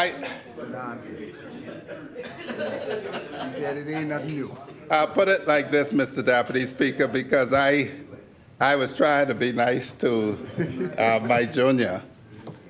But if I say this is a big thing, it's not an opposing argument to say, well, it ain't a big thing. An opposing argument is to say there's nothing new because I've compared these sections, and this is exactly the same, offers nothing new, and then we can engage on that. That did not happen. It is to say, you all say it's big thing, you all show us why it's big thing. That's not asserting the opposite. The chair recognizes the honorable member for St. Anne's. The honorable member for Freetown just asserted that I never identified that the sections are not substantially different, when in fact each act, Mr. Deputy Speaker, I went to the objects and reasons. So the draftsmen themselves of the objects and reasons, all I had to do to prove the contrary to the argument from the honourable member for Freetown was read what the draftsman had written. And I don't think there's a representative of the draftsman in this honourable House today. I made the point that it doesn't appear as though they've gone through the legislation themselves, because the draftsman wrote in this legislation, while much of the provisions of the 2015 remain substantially unchanged, new provisions have been inter alia added. They don't say, well, one or two remain substantially unchanged. They say much of the provisions. They didn't identify themselves, Mr. Deputy Speaker, which sections in the new act are new and why we needed them. All they said is, we got to get this done so we can fit into the Rome Treaty. We got to get this done so we can fit into the Paris Treaty. We got Romans and what is it? Parisians telling us what hoop to jump through, and this PLP administration is jumping. So to say that I didn't point it out when I did, Mr. Deputy Speaker, I've been pointed out to a degree that it can't be challenged. Their own words, written in English, much of the provisions of the 2015 Patents Act remain substantially unchanged. And the same is the case for the Trademarks Bill, and the same is the case for the Copyright Bill. Thank you, honorable member. That's not a big thing in my house, Mr. Deputy Speaker. Mr.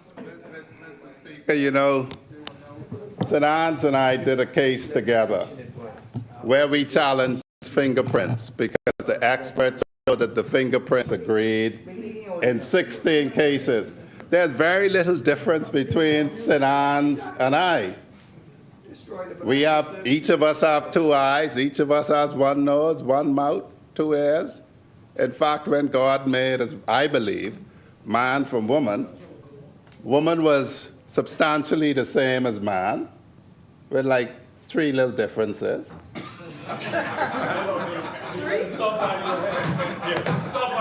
Significant differences.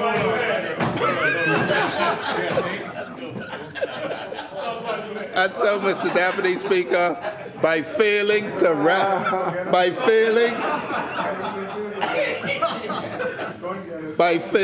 recognize that differences could be in the details, that is where that failed. But, Mr. Deputy Speaker, this administration is committed to changing the status quo. That's what the leader of this administration says, and that is what has happened in this compendium, and there is more to come. Yes. And so, Mr. Deputy Speaker, for the reason that there's been very little substantive engagement in this debate, and Marco City said they agree anyway. Freetown, yeah, proud to support. I would say, Mr. Speaker, as Foxhill is saying, we could have had one verse of Kumbaya and put the question. But, Mr. Speaker, it's very clear from all that has fallen that this is substantive. I would say one thing with all seriousness to the Bahamian people, Mr. Deputy Speaker. This administration is making opportunities available by this compendium on intellectual property and the other compendium that Rastafari came to make sure we pass today, the cannabis compendium. What I would say, Mr. Deputy Speaker, that's all right. What I would say, Mr. Deputy Speaker, to the constituents of Freetown, to all Bahamians, is the government is making opportunities available. And you are encouraged to step up and take the opportunity. And Mr. Speaker, with that, Mr. Deputy Speaker, with that, Freetown supports this compendium, and I would ask that the question be put on the second reading and committal of the Registrar of Companies Bill 2024. Thank you, Honorable Member. It has been moved and seconded that the following bill be read a second time and committed to the Registry of Companies Bill 2024. As many as are in favor will remain seated. Those opposed will stand. Order that the bill be read a second time and committed. Companies. For the second reading of bills. Mr. Deputy Speaker, I would move the second reading and committal of the Registrar of Records Bill 2024. Is there a seconder? It has been moved and seconded that the following bill be read a second time and committed. The Registrar of Records Bill 2024. As many as are in favor will remain seated. Those opposed will stand. Order that the bill be read a second time and committed. A bill for an act to provide for and regulate the appointment of a registrar of records and for other purposes. For the second reading of bills. Mr. Deputy Speaker, I move for the second reading and committal of the Copyright Bill 2024. It has been moved and seconded that the following bill be read a second time and committed. The Copyright Bill 2024. As many as are in favor will remain seated. Those opposed will stand. Order that the bill be read a second time and committed. A bill for an act to repeal and replace the Copyright Act and to modernize the law regarding copyright. For the second reading of bills. Mr. Deputy Speaker, I move for the second reading and committal of the Trademark Bill 2024. It has been moved and seconded that the following bill be read a second time and committed. A bill for Trademarks Bill 2024. As many as are in favor will remain seated. Those opposed will stand. Order that the bill be read a second time and committed. A bill for an act to improve the legislative framework with respect to the protection and registration of trademarks, to give effect to certain international obligations of the Bahamas with respect to trademarks, to repeal the Trademarks Act 2015, and to provide for connected matters. For the second reading of bills. And finally, Mr. Deputy Speaker, I move for the second reading and committal of the Patents Bill 2024. It has been moved and seconded that the following bill be read a second time and committed. Patents Bill 2024. As many as are in favor will remain seated. Those opposed will stand. Order that the bill be read a second time and committed. A bill for an act to improve the legislative framework relating to grant and administration of patents, to repeal and replace the Patents Act 2015, and to provide for connected matters. Thank you. Further second readings? No further second reading, Mr. Deputy Speaker, and I now move that the House to dissolve itself in the Committee of the Whole with the member for Southern Shores. Is there a seconder? Second. It has been moved and seconded that the House do now dissolve itself into the Committee of the Whole with the member of Southern Shores in the chair. As many as are in favor will remain seated. Those opposed will stand. The motion is carried. The member of Southern Shores will take the chair.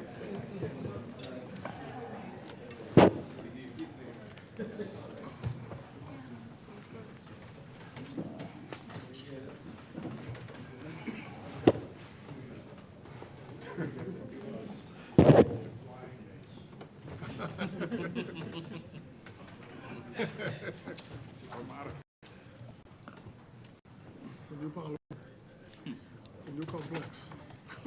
New complex. Committee of the Whole.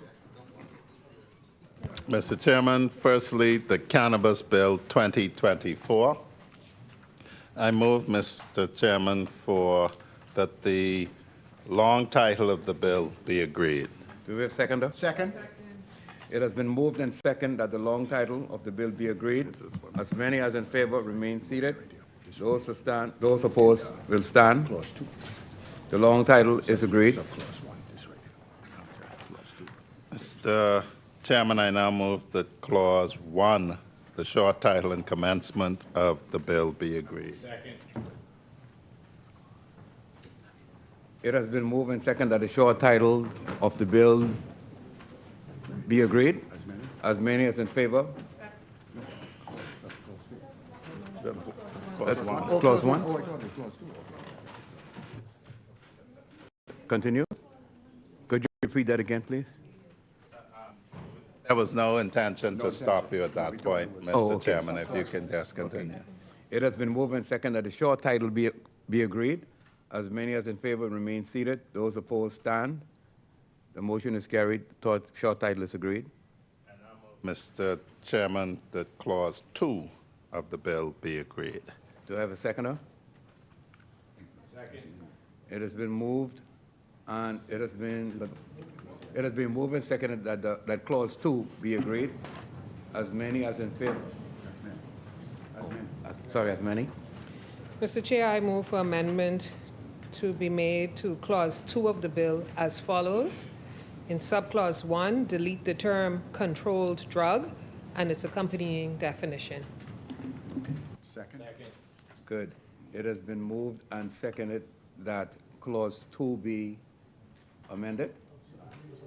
Be agreed as amended. As many as in favor remain seated. Those opposed stand. Clause 2 is agreed. Mr. Chairman, I now move that clauses 3 to 60 of the bill be agreed. Second. Good. It has been moved and seconded that Clause 3 be agreed. 3 to 60 be agreed. As many as in favor remain seated. Those opposed will stand. Clause 3 and 60 is agreed. 3 through 60 is agreed. Mr. Deputy Speaker, Mr. Chairman, sorry, I now move that Clause 61 of the bill be agreed. Do we have a seconder? As many? Mr. Chair, I move for the following amendment to be made to Clause 61. Delete subclause 1 and substitute the following. 1, subject to subsections 2 and 3, a person authorized by this act to possess, use, or consume cannabis shall not use or consume cannabis in a public place, workplace, or conveyance, nor within a 6-foot radius of the entrance, exit, window, door, or other ventilation source of a public place, workplace, or conveyance. It has been moved. Do I have a seconder? Second. It has been moved and seconded that Clause 61 be amended. As agreed as amended. As many as in favor remain seated. Those opposed will stand. Clause 61 is agreed as amended. Mr. Chairman, I now move that clauses 62 to 82 of the bill be agreed. Do I have a second? It has been moved and seconded that Clause 62 to 82 be agreed. As many as in favor remain seated. Those opposed will stand. Clause 62 to 82 is agreed. Mr. Chairman, I now move that the 4 schedules of the bill be agreed. Do I have a seconder? Second. It has been moved that the 4th schedule of the bill be agreed. The 4 schedules. The 4 schedules Yeah, of the bill be agreed. As many as in favor remain seated. Those opposed will stand. The motion is carried. I now move, Mr. Chairman, that the bill in its entirety be agreed. Do you have a seconder? It has been moved and seconded that the bill in its entirety be agreed as amended. Those in favor remain seated. Those opposed will stand. The bill in its entirety is agreed as amended. Next, Mr. Chairman, the Pharmacy Amendment Bill, and I move that the long title of the bill be agreed. Second. It has been moved and seconded that the long title of the bill be agreed. Those in favor remain seated. Those opposed will stand. The long title is agreed. And I move that Clause 1, the short title and commencement of the bill be agreed. Second. It has been moved and seconded that the short title and commencement be agreed. As many as in favor remain seated. Those opposed stand. It has agreed. I now move, Mr. Chairman, that clauses 2 to 6 of the bill be agreed. It has been moved and seconded that clause 2 to 6 be agreed. As many as in favor remain seated. Those opposed will stand. Clause 2 to 6 is agreed. I now move, Mr. Chairman, that the bill in its entirety be agreed. Second. It has been moved and seconded that the bill in its entirety be agreed. Those in favor remain seated. Those opposed stand. The bill in its entirety is agreed. Mr. Chairman, I now move to the Dangerous Drugs Amendment Bill 2024, and I move that the long title of the bill be agreed. It has been moved and seconded that the long title of the bill be agreed. As many as in favor remain seated. Those opposed stand. The bill, the long title is agreed. I now move, Mr. Deputy Speaker, that Clause 1, the short title and commencement of the bill be agreed. It has been moved and seconded that the short title and commencement of the bill be agreed. As many as in favor remain seated. Those opposed stand. Short title and commencement is agreed. I now move that Clauses 2 to 9 of the bill be agreed. Second. It has been moved and seconded that clauses 2 to 9 be agreed. As many as in favor remain seated. Those opposed will stand. Clause 2 to 9 is agreed. I now move that the bill in its entirety be agreed. Second. It has been moved and seconded that the bill in its entirety be agreed. As many as in favor remain seated. Those opposed may stand. The bill in its entirety is agreed. Moving now, Mr. Chairman, to the Intellectual Property Compendium, the Registrar of Companies Bill, I move that the long title of the bill be agreed. Do I have a second? It has been moved and seconded that the long title of the bill be agreed. As many as in favor remain seated. Those opposed may stand. The long title is agreed.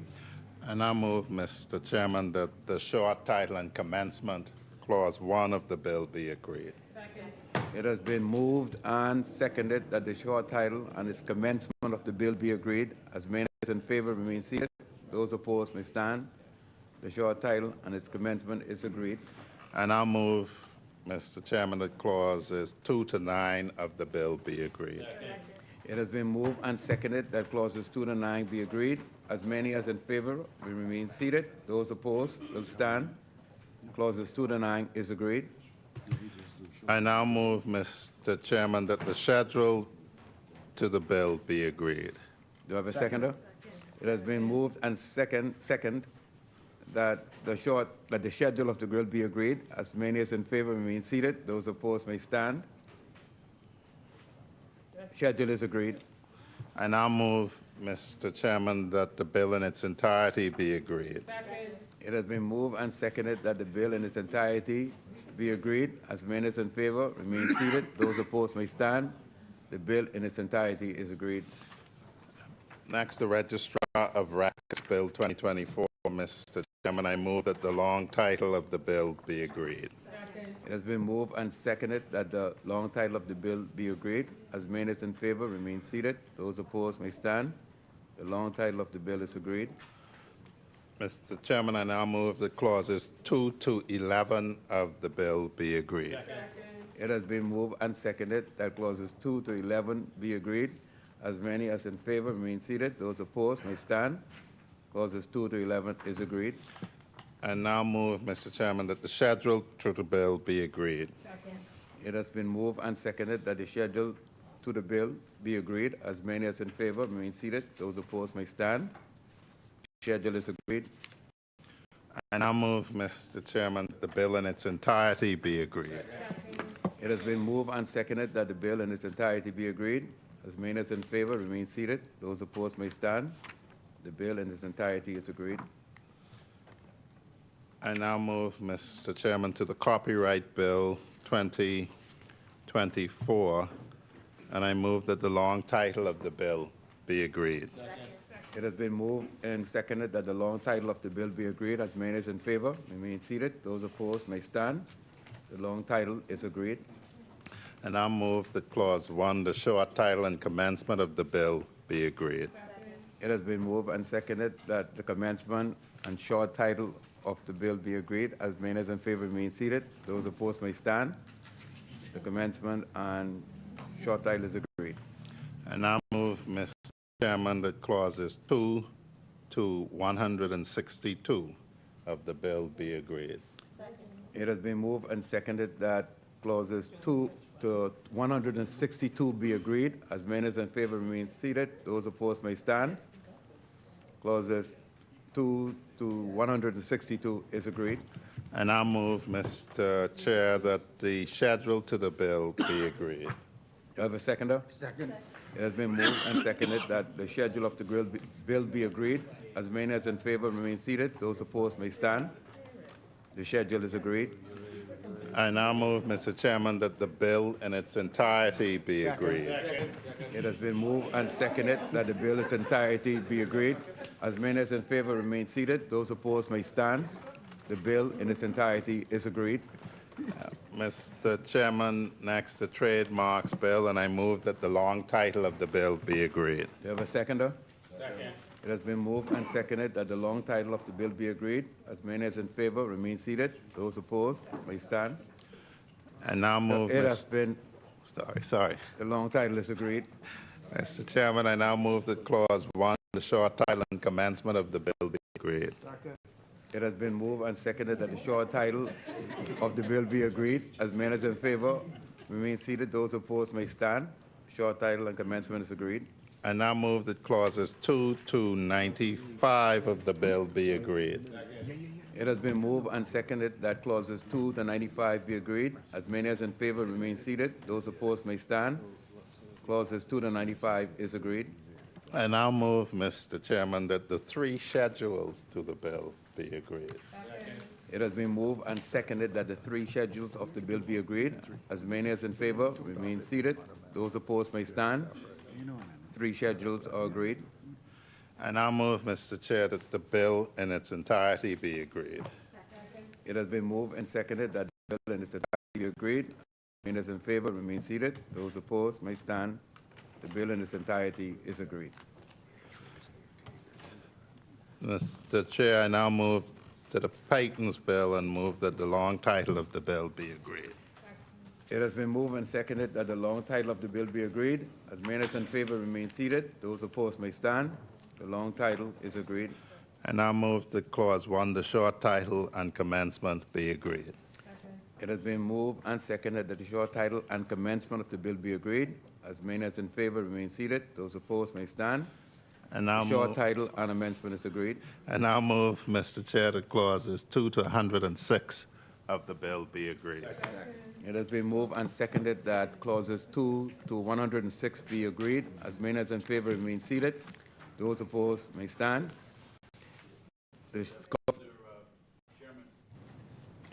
Going back to this point about Bush teas at section 11E, 11.2E, is the government satisfied that new uses of known substances or compositions won't prevent somebody from patenting their Bush tea, as Exuma and Ragged Island promised the people they would be able to?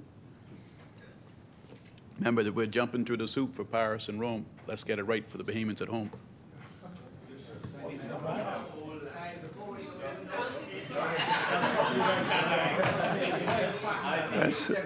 Could we finish?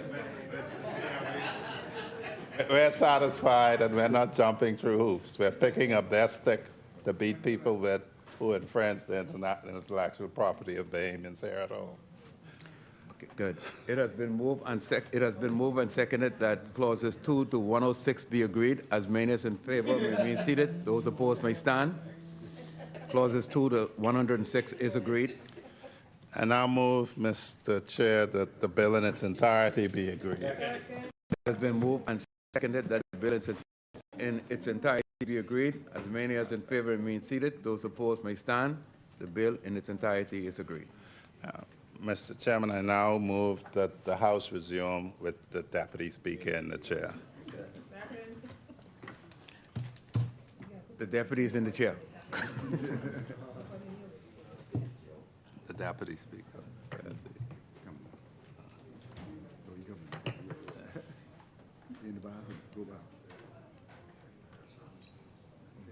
Then he just have to wait till he comes.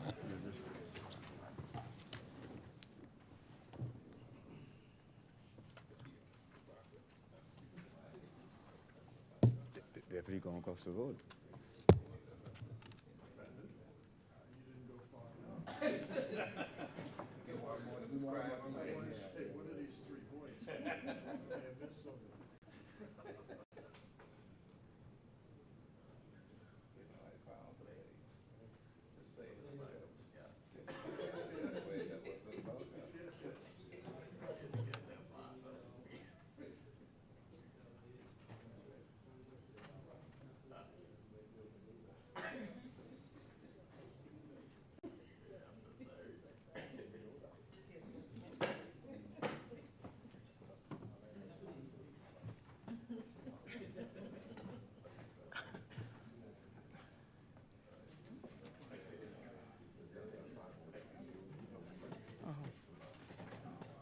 Thank you, Honorable Member. Yeah.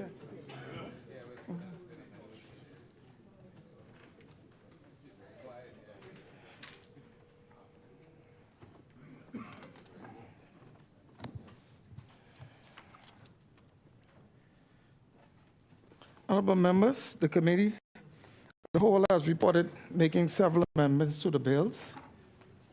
Oh, my throat. One second.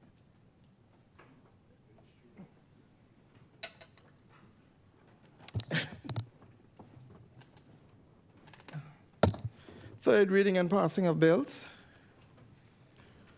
Mr. Deputy Speaker, I move for the third reading and passing of the Cannabis Bill 2024. It has been moved and seconded that the following bill be read a third time and pass. The Registrar of Companies, which one? Cannabis. The cannabis? The Cannabis Bill 2024. Oh, yeah. There it is. 1, 2, 1, 2, 3.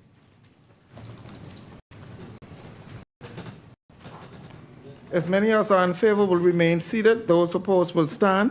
Order that the bill be read a third time and pass. A bill for an act to regulate the handling of cannabis and the establishment of the Cannabis Authority. Order that this bill do now pass and the title therefore declared to be the Cannabis Bill 2024 Act. For the third reading.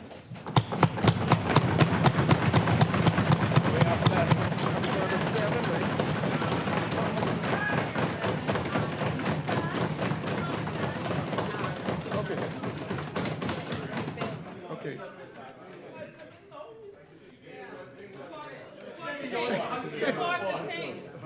Okay, I just put it here.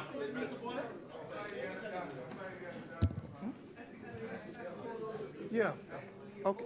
Also read the No. See, shut that.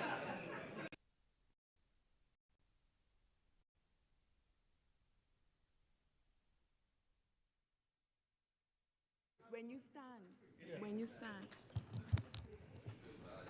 For the third readings.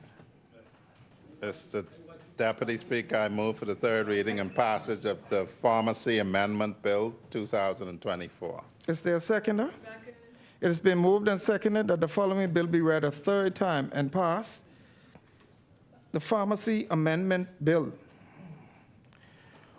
As many as are in favor will remain seated. Those opposed will stand. Order that the bill be read a third time and pass. A bill for an act to provide for the establishment and licensing of cannabis dispensaries. Order that this bill do now pass and the title therefore declared to be Pharmacy Amendment Act 2024. Further third readings. We all there. Mr. Deputy Speaker, I'll ask that all applause is held to the end so we can get through this more quickly. Second. I move for the third reading and passage of the Dangerous Drug Amendment Bill 2024. Is there a seconder? It has been moved and seconded that the following bill be read a third time and pass. The Dangerous Drug Amendment Bill 2024. As many as are in favor will remain seated. Those opposed will stand. Order that the bill be read a third time and pass. An act to amend the Dangerous Drugs Act. Order that this bill do now pass and the title therefore declared to be Dangerous Drug Amendment Act. For the third reading, I now 2024. I now move that for the third reading and passage of the Registrar of Companies Bill 2024. It has been moved and seconded that the following bill be read a third time and passed. The Registrar of Companies Bill 2024. As many as are in favor will remain seated. Those opposed will stand. Order that the bill be read a third time and pass. A bill for an act to establish the Registrar of Companies. Order that this bill do now pass and the title therefore declared to be the Registrar of Companies Act 2024. Further third reading of bills. Deputy Speaker, I move for the third reading and passage of the Registrar of Records Bill 2024. It has been moved and seconded that the following bill be read a third time and pass.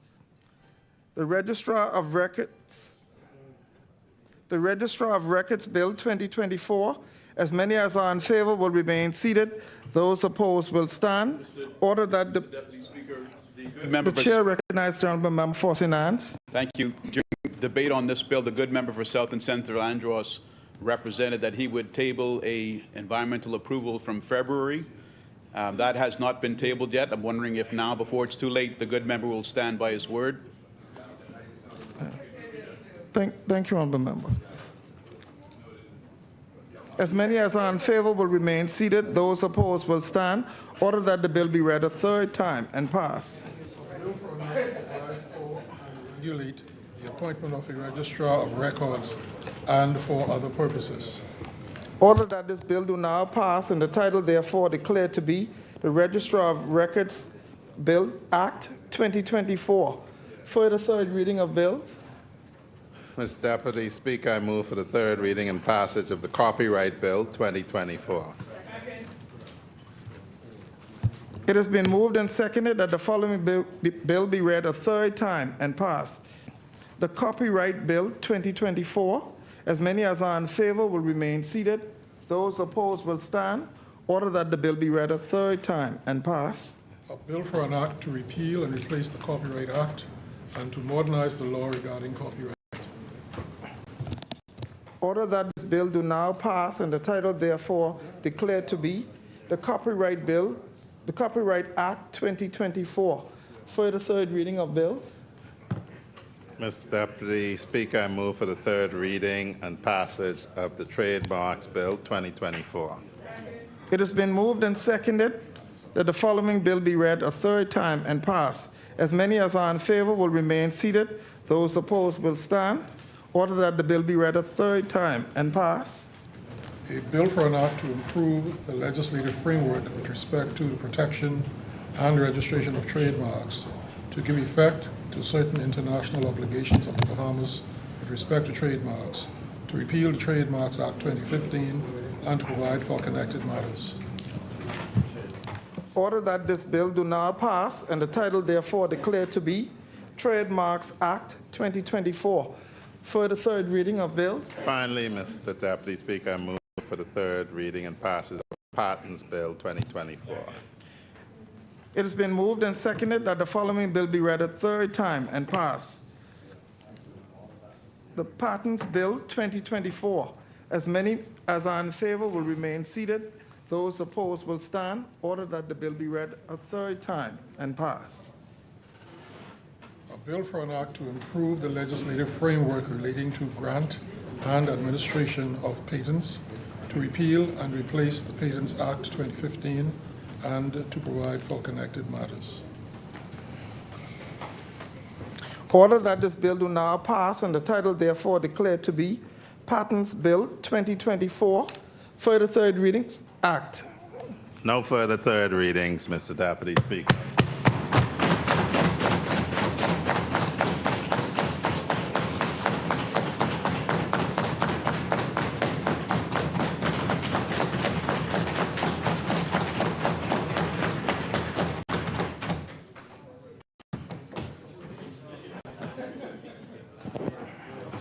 Consideration of Senate amendments, resolutions, member statements.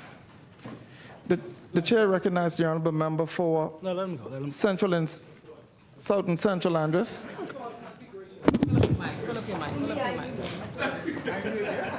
Good afternoon, Mr. Deputy. I just wanted to give an informatory statement regarding the water situation in central Eleuthera. Mr. Deputy, Aqua Design has informed us that they are presently facing another major challenge at the Central Eleuthera Naval Base desalination plant. Water and Sewage has issued a press release to make the public aware, and we are taking the following steps. Number one, arrange for the barging of potable water from New Providence to Central Eleuthera that will be arriving shortly to augment water production at the Central Eleuthera facility. Two, we utilize the existing water in storage. The new 500,000 imperial gallon module tank was filled at the commencement of this latest plant failure, and it allowed us to maintain normal supply to residents of Central Eleuthera. Three, our team in Eleuthera has commenced the free tankering of water from our Rock Sound, Tarpon Bay, and North Eleuthera systems into Central Eleuthera, focusing on customers at higher elevations, those at the end of our system, public facilities, particularly any schools open for summer schools, clinics, etc., also senior citizens and those with mobility challenges. Four, we are actively working with Aqua Design to provide any and all assistance required to repair the damaged part and/or to air freight in a new part and/or external technical assistance required. Five, yesterday, Water and Sewage assisted Aqua Design with the urgent clearance of a 600,000 imperial gallon per day desalination unit in Freeport that is now being shipped by barge directly to Central Eleuthera. It is expected that this unit will set up and commissioned in the coming days, and this will permit Aqua Design to take the existing 500,000 imperial gallon per day desalination plant offline to carry out much needed extensive repair and maintenance work. Six, the pipe work for the new 1 million imperial gallon glass coated steel storage tank at the naval base is now in progress, and it is anticipated that these works will be completed in approximately 1 month. Once completed, the new tank will be filled and commissioned, and this, along with the new 500,000 imperial gallon tank, will provide storage for 1.5 million imperial gallons. 7, Water and Sewage Management is working with our board for the urgent contract awarding for our new pumping station with the new premium high-efficiency pumps and new full-capacity standby generator to eliminate another possible weak point in our Central Eleuthera system. 8, Water and Sewage continues to work closely with the Office of the Attorney General regarding the future of the Water and Sewage's contractual relationship with Aqua Design. Extensive investment in Eleuthera's water infrastructure is now in progress, over $27 million in climbing, but these works are now only nearing completion, and we expect that residents will see substantial improvements in the reliability of their water supply across the island in the coming months as these investments are completed and commissioned. Also, Mr. Deputy, I have another communication. Today, I am pleased to announce that the long-anticipated Land Adjudication Bill and Land Registration Bill are now open for public consultation. These bills represent a landmark moment in our nation's history, being the most progressive land legislation introduced since our country gained independence. For generations, we have grappled with issues of land registry, ownership, and genealogy, and the complexities of passing down property. These challenges have often left families in prolonged disputes and uncertainty. The introduction of these bills signifies a monumental shift in how we address these issues. The Land Adjudication Bill and the Land Registration Bill will establish a comprehensive framework for registered land and create an independent land registrar. This transformative step will bring unprecedented clarity and security to land ownership, ensuring that beneficial owners are clearly identified and generational property disputes are minimized. By enacting this legislation, we are setting a new standard for land management and ownership in our country. We aim to pass these bills by the fall of this year, and by early 2025, have land adjudication panels actively processing titles for registration. This initiative will fundamentally change the landscape of land ownership, providing a solid foundation for future generations. We encourage all members of society to view the proposed bills on the website www.bahamas9reform.gov.bs and be a part of this historic step in national development. Thank you, Mr. Deputy. Thank you, Honourable Member. Order that the documents be brought Three up. documents to table. Yeah. The chair recognizes the Honourable Member for St. Barnabas. Thank you very much, Mr. Deputy. Mr. Deputy, I just would like to recognize a family member and his achievement. Bahamians would have seen Tyrone Papal Jr. at the ecumenical service read the scripture on behalf of the National Overseer of the Church of God. A month ago, he was ordained in Tennessee, and he's actually the National Youth Director of the Church of God of the Bahamas. Yesterday, he graduated from the University of West Indies, and now he's a doctor. And he's 23 years old. So I wish to applaud my good cousin, but it just is a reminder of what we talked about today, that the future for the Commonwealth of the Bahamas is bright, and I congratulate him on behalf of all of his family. We congratulate him. Thank you, Honourable Member. Order that the documents to lie on the table. The chair recognizes the Honourable Member for Golden Gates. Mr. Deputy, I'd like to stand to honor and give condolences. First of all, give condolences to my family, the Francis family of Mason's Edition, the great Mason's Edition, on the passing of my cousin, home of the Saxons, the double champion Saxon superstars. That's how you have to say it, Minister. Let's not go there. Mr. Deputy, I stand to give condolences to my family on the passing of my cousin, but you know, when you're growing up and your cousins were significantly older, you call them aunt and uncle. So on the passing of my Aunt Dory, as we affectionately called her, she was the first Bahamian female inspector, Dorothea Louise Davis. She passed at the age of 83. And she became the first Bahamian woman to attain the rank of inspector in the Royal Bahamas Police Force on the 27th of June, 1979.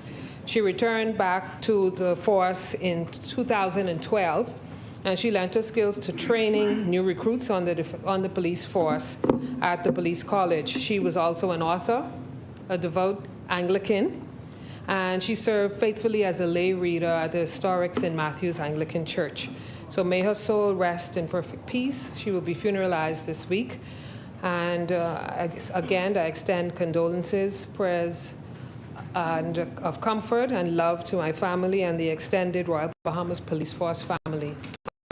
Thank you, Honourable Member. The chair recognizes the Honourable Member for Yamakura. Thank you very much, Mr. Deputy Speaker. Mr. Deputy, I would like to, I stand to do a few things. First of all, I want to wish my wife, Candace, a happy 19th anniversary. We celebrated yesterday.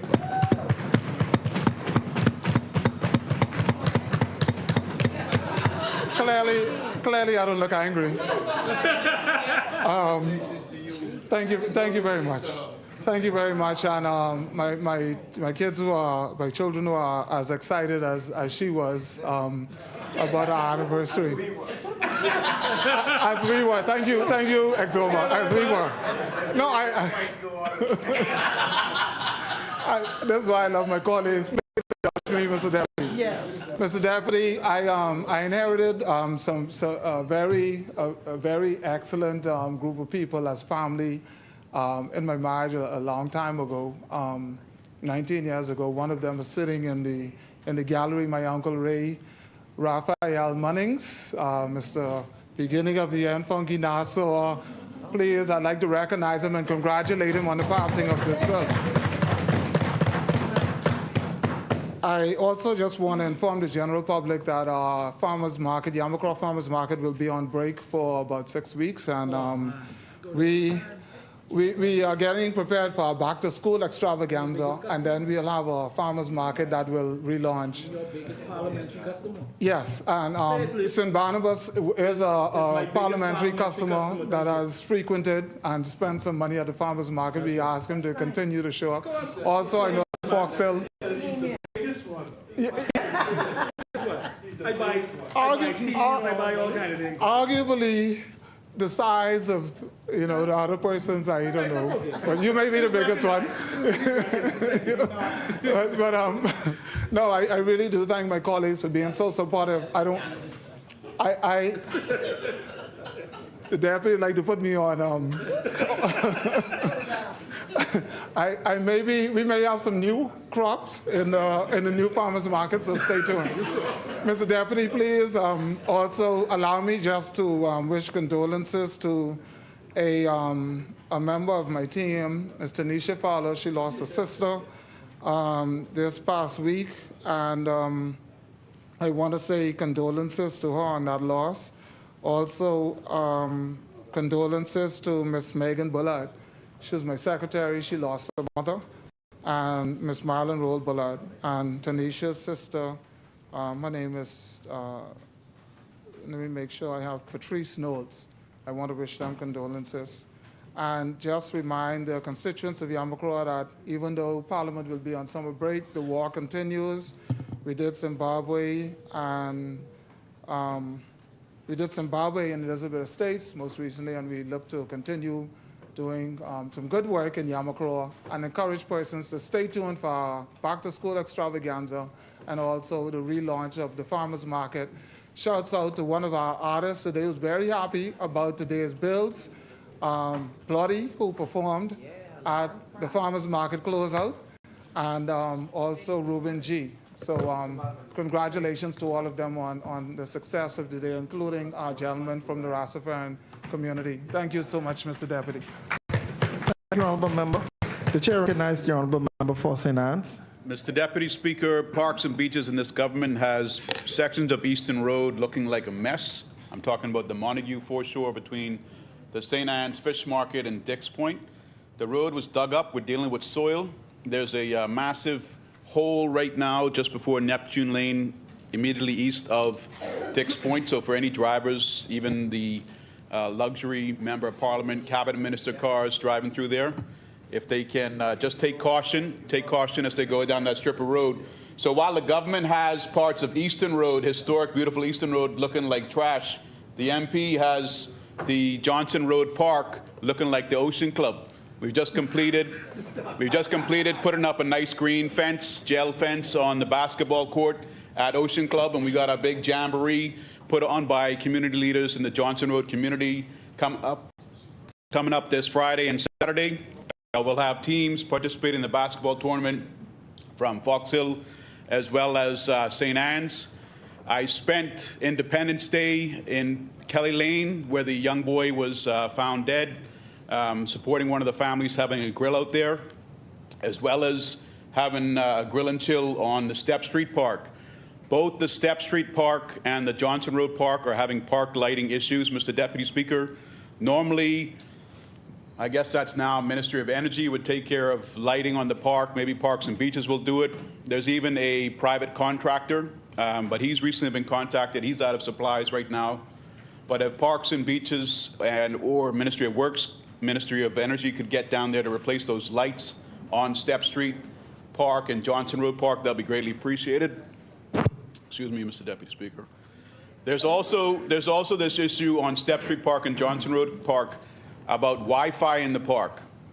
So I don't know if someone can make a statement from government soon as to why some of the parks are without Wi-Fi, but we would appreciate having what was promised. It's been out for months. There could be a very plausible and acceptable answer, but if it's unknown, it's been reported now. Hopefully it can be corrected for Step Street as well as Johnson Road. Thank you, Mr. Deputy Speaker. Thank you, Honourable Member.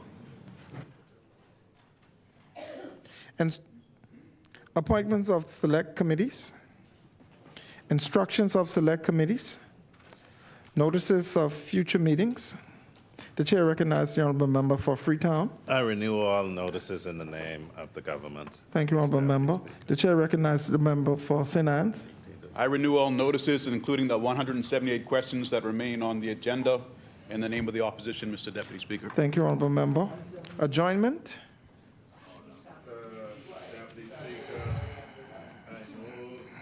The House at its rising to adjourn to Wednesday, the 18th of September, 2024 at 10 a.m. Second.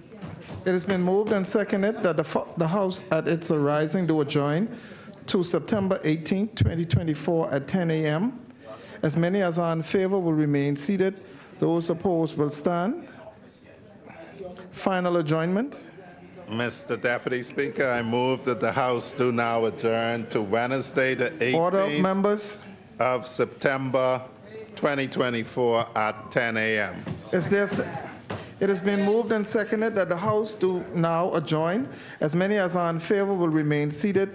Those opposed will stand. The motion is carried. The House stands adjourned to September 18th at 2024 at 10 a.m.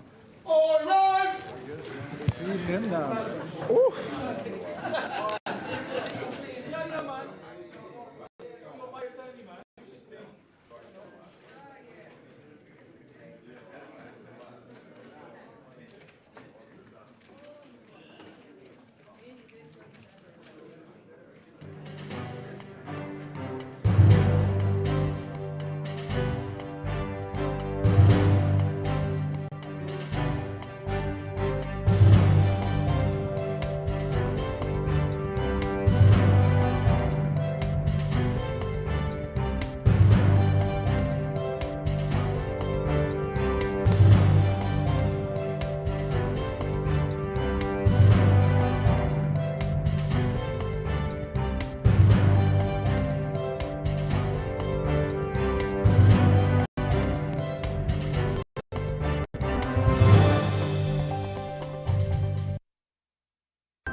A blessed good morning, honorable members, and those under the sound of my voice.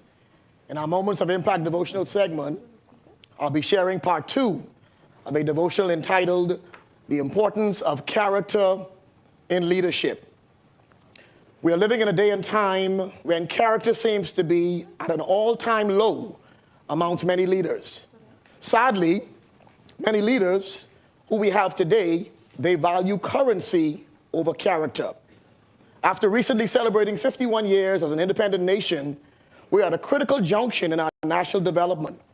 We've come from a long way, but we have a long road ahead of us. In order for us to take our country to the next level and toward greener pastures, we need leaders in the political, religious, civic, and corporate arena who possess morals, values, ethical standards, and principles. We need these types of leaders because the country will go in the direction of its leaders. If we as leaders have no character, chances are those we lead will have no character either. As leaders, we must always remember we can't demand what we are not displaying. Therefore, it is incumbent upon every leader to place a great value on character because of its level of importance. In part one of this devotion, I shared with you that character is important because it builds trust. Today, in part two, I want to share with you that character is important in leadership because it safeguards you from corruption and malfeasance. When you are a leader with character, you must live above board and should never cross certain boundary lines. When you are a leader with character, there are certain behaviors that should not be named amongst you. The reason why there is corruption and malfeasance in leadership is because many leaders are deficient of character. I recall a political leader by the name of Daniel, who was a man of great character. It was Daniel's character that kept him above board and operating within certain boundaries. Daniel's counterparts became very jealous of him because of his upward mobility in King Darius's administration. And as a result, they mounted a scandalous campaign against him. The scripture says in Daniel chapter 6, verse 4, the administrators and the satraps tried to find grounds for charges against Daniel in his conduct of his government affairs, but they were unable to do so. They could find no corruption in him because he was trustworthy and neither corrupt nor negligent. They tried every way humanly possible to discredit Daniel's leadership, but to no avail. The moral of this story is twofold. Firstly, your character will protect